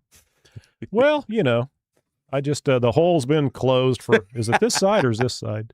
Yeah, there used to be a side. You can only get on one side if you were cool. I think, what side? That'd be the left side. Left side, yeah, that's probably that one. The hole is closed. I have no intention of opening the hole back up. But thank you, Baby Fishmouth. I believe, I 100% agree with you. All right, Mad Duck. No politician will get her vote. Josh Richardson. Oh, with Charles Ludy. Glad you're here with us today. Charles took a little bit of a hiatus. Yeah, glad Charles is back. Welcome. He's back and forth. Debbie Holcomb, Engling is failing his interview. Yeah, I'm going to be curious. Doesn't matter. He's a Republican in Indiana. Well, come on. I don't know. I mean, did Diego ever pass his interview? The buys have got to get mean. Mm-hmm. That's the thing. I want to see the buys get mean. They got enough money to be mean. They're going to rear their head here. Let's get nasty. Let's go. Come on. I think campaign finance is probably the tip of the iceberg there as far as they're concerned. Sue Seifert, not that I have insight. Sue Seifert, bought and paid for politicians don't care where the money comes from or how it's obtained unless they get caught. Fortunately, we're getting dumber and dumber polls. Politicians. Yeah. You want to spell that out for me. Sometimes I'm a little slow on the You got to understand, Jason is not political. So like all the political lingo, that's not his thing. Yeah. I mean, I pay attention, but I just, I figure there's other funner things to argue about than politics. I don't know. Bartelt Farms, good old Tom. Usually when a politician gets that kind of money, the standard reply is, thank you. What can I do for you? Brandon Peterman, Engling's campaign slogan should be rules for thee, but not for me. That was odd that he had that response to WFYI of all people. Like a whole bunch of media outlets have covered it, and the fact that that's who he responded to, that's interesting. Rock laws, the last several weeks, there has been so much going on in the world and state. Rob's show has been great. He probably You've been very fortunate that they've just kind of delivered you the news every day. I mean, how often do you talk about? I mean, our Secretary of State's in the news. But who else could make it this interesting? That's what I'm saying. Yeah. I mean, politics so vanilla anyway, but I mean, who they just laid this in your lap. Robert Schwartz, and sadly, due to polarization, and I'm no better, most will turn around, complain, maybe hold their nose, and continue to vote for their team. Yep. And continue to complain. Yeah. I mean, I told you that lady on Facebook the other day. Wash, rinse, repeat. Who was like, congratulations, Rob, you're going to give the election to the libs. And it's like, so if I don't ignore what appears to be just obviously bad behavior, I mean, doing something you're not supposed to do, then if I don't do that, then I'm just giving it anytime I hold anybody accountable or talk about that I'm giving it to the libs, and I should just ignore the behavior. And this woman basically said yes, that the Democrats are so bad that you just ignore the Republicans. And it's like, what are we doing? What are we doing?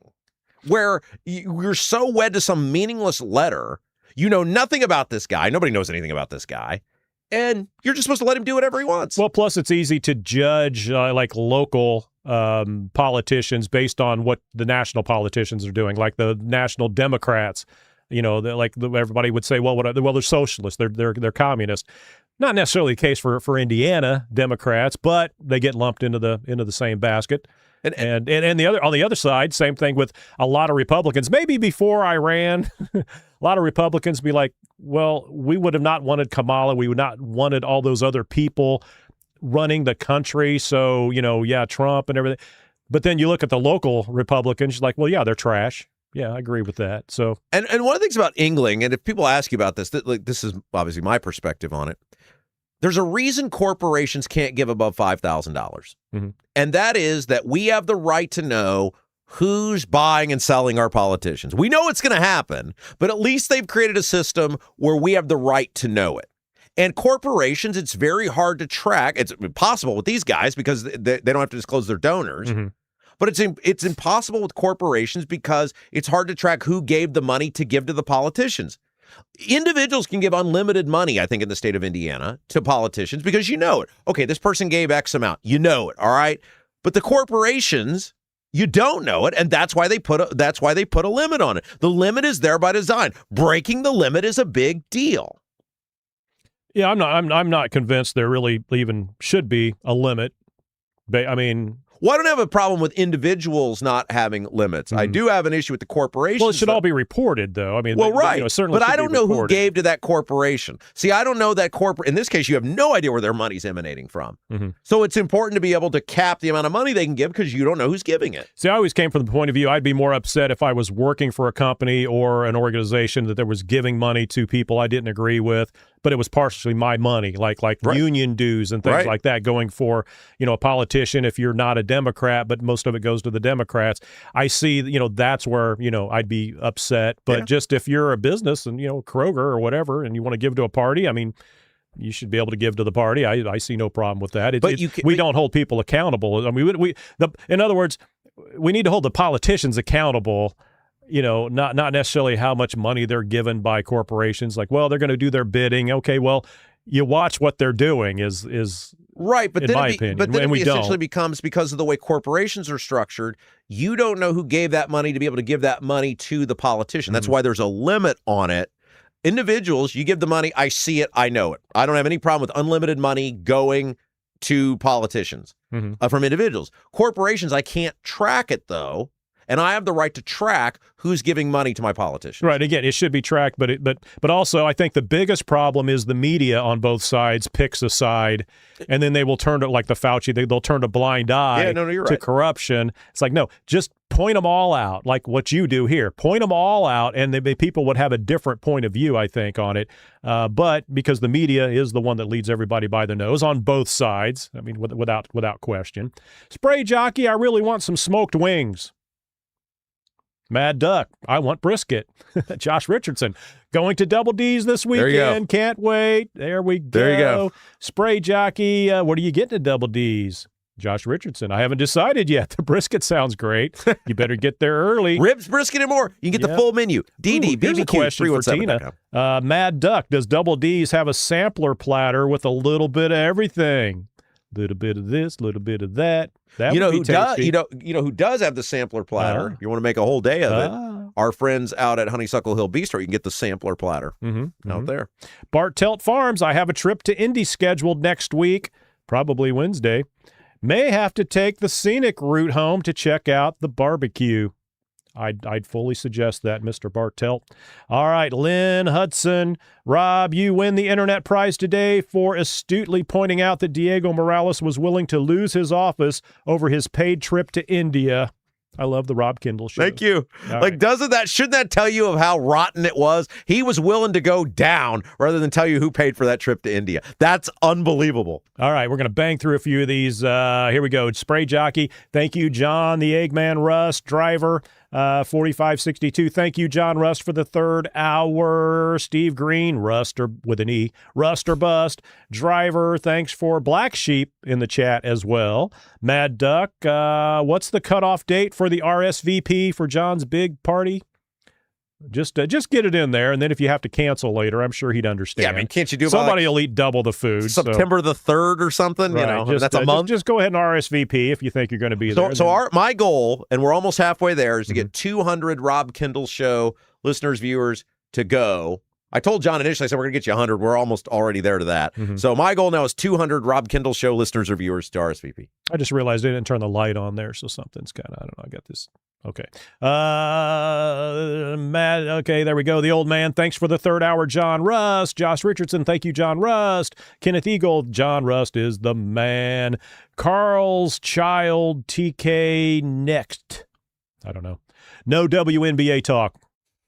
Okay, well, that's too late. I thought that was some more societal commentary. Yeah, that was a good story. I was going to bring that up to you, but you were all over it there. Vic Ferrari, when Caitlin starts her own league to compete with the W, it'll be fun.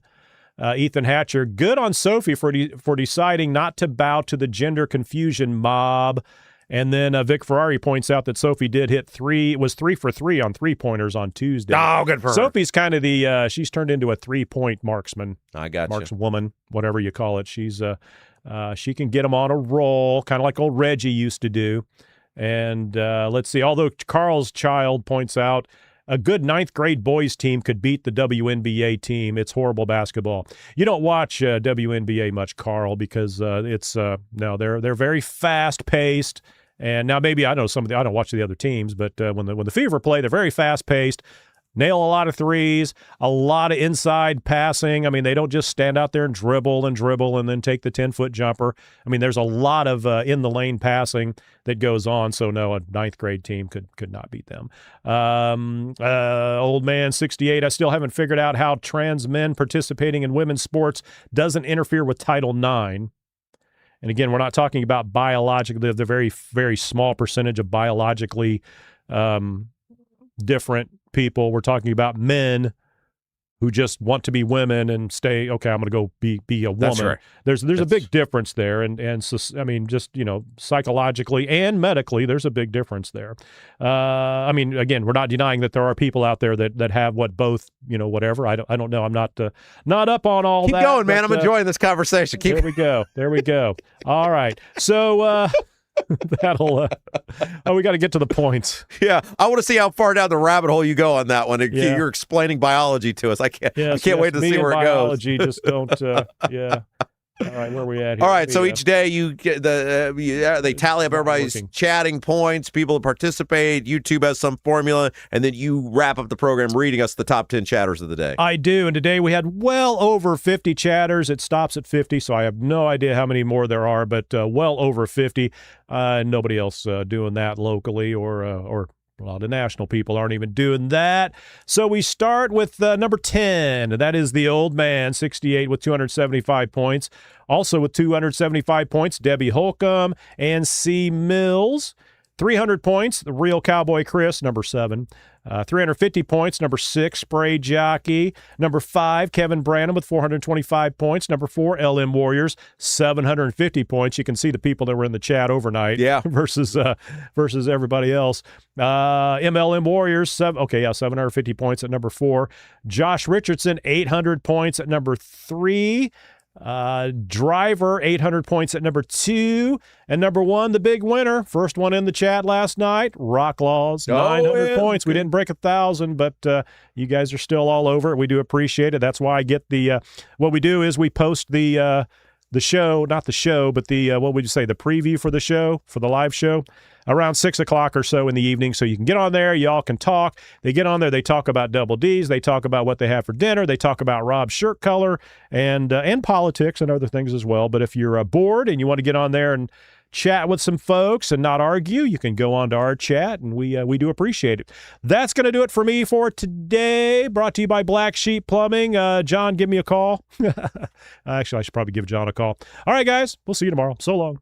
All right, that is going to do it for us today. You guys have been awesome. As always, have a great rest of your day. Before you leave, hit that little thumbs up button before you head on out. Really does help us grow. Thank you guys so much for everything. We got some cool stuff we hope to be talking about here in the near future, and it's all because of you guys. So thank you for all you're doing. Thank you for telling everybody about our program. Thanks for tuning in each day. Without you, there is no us. For producer Jason, I'm Rob Kendall. You've been watching. You've been listening to Rob Kendall Show.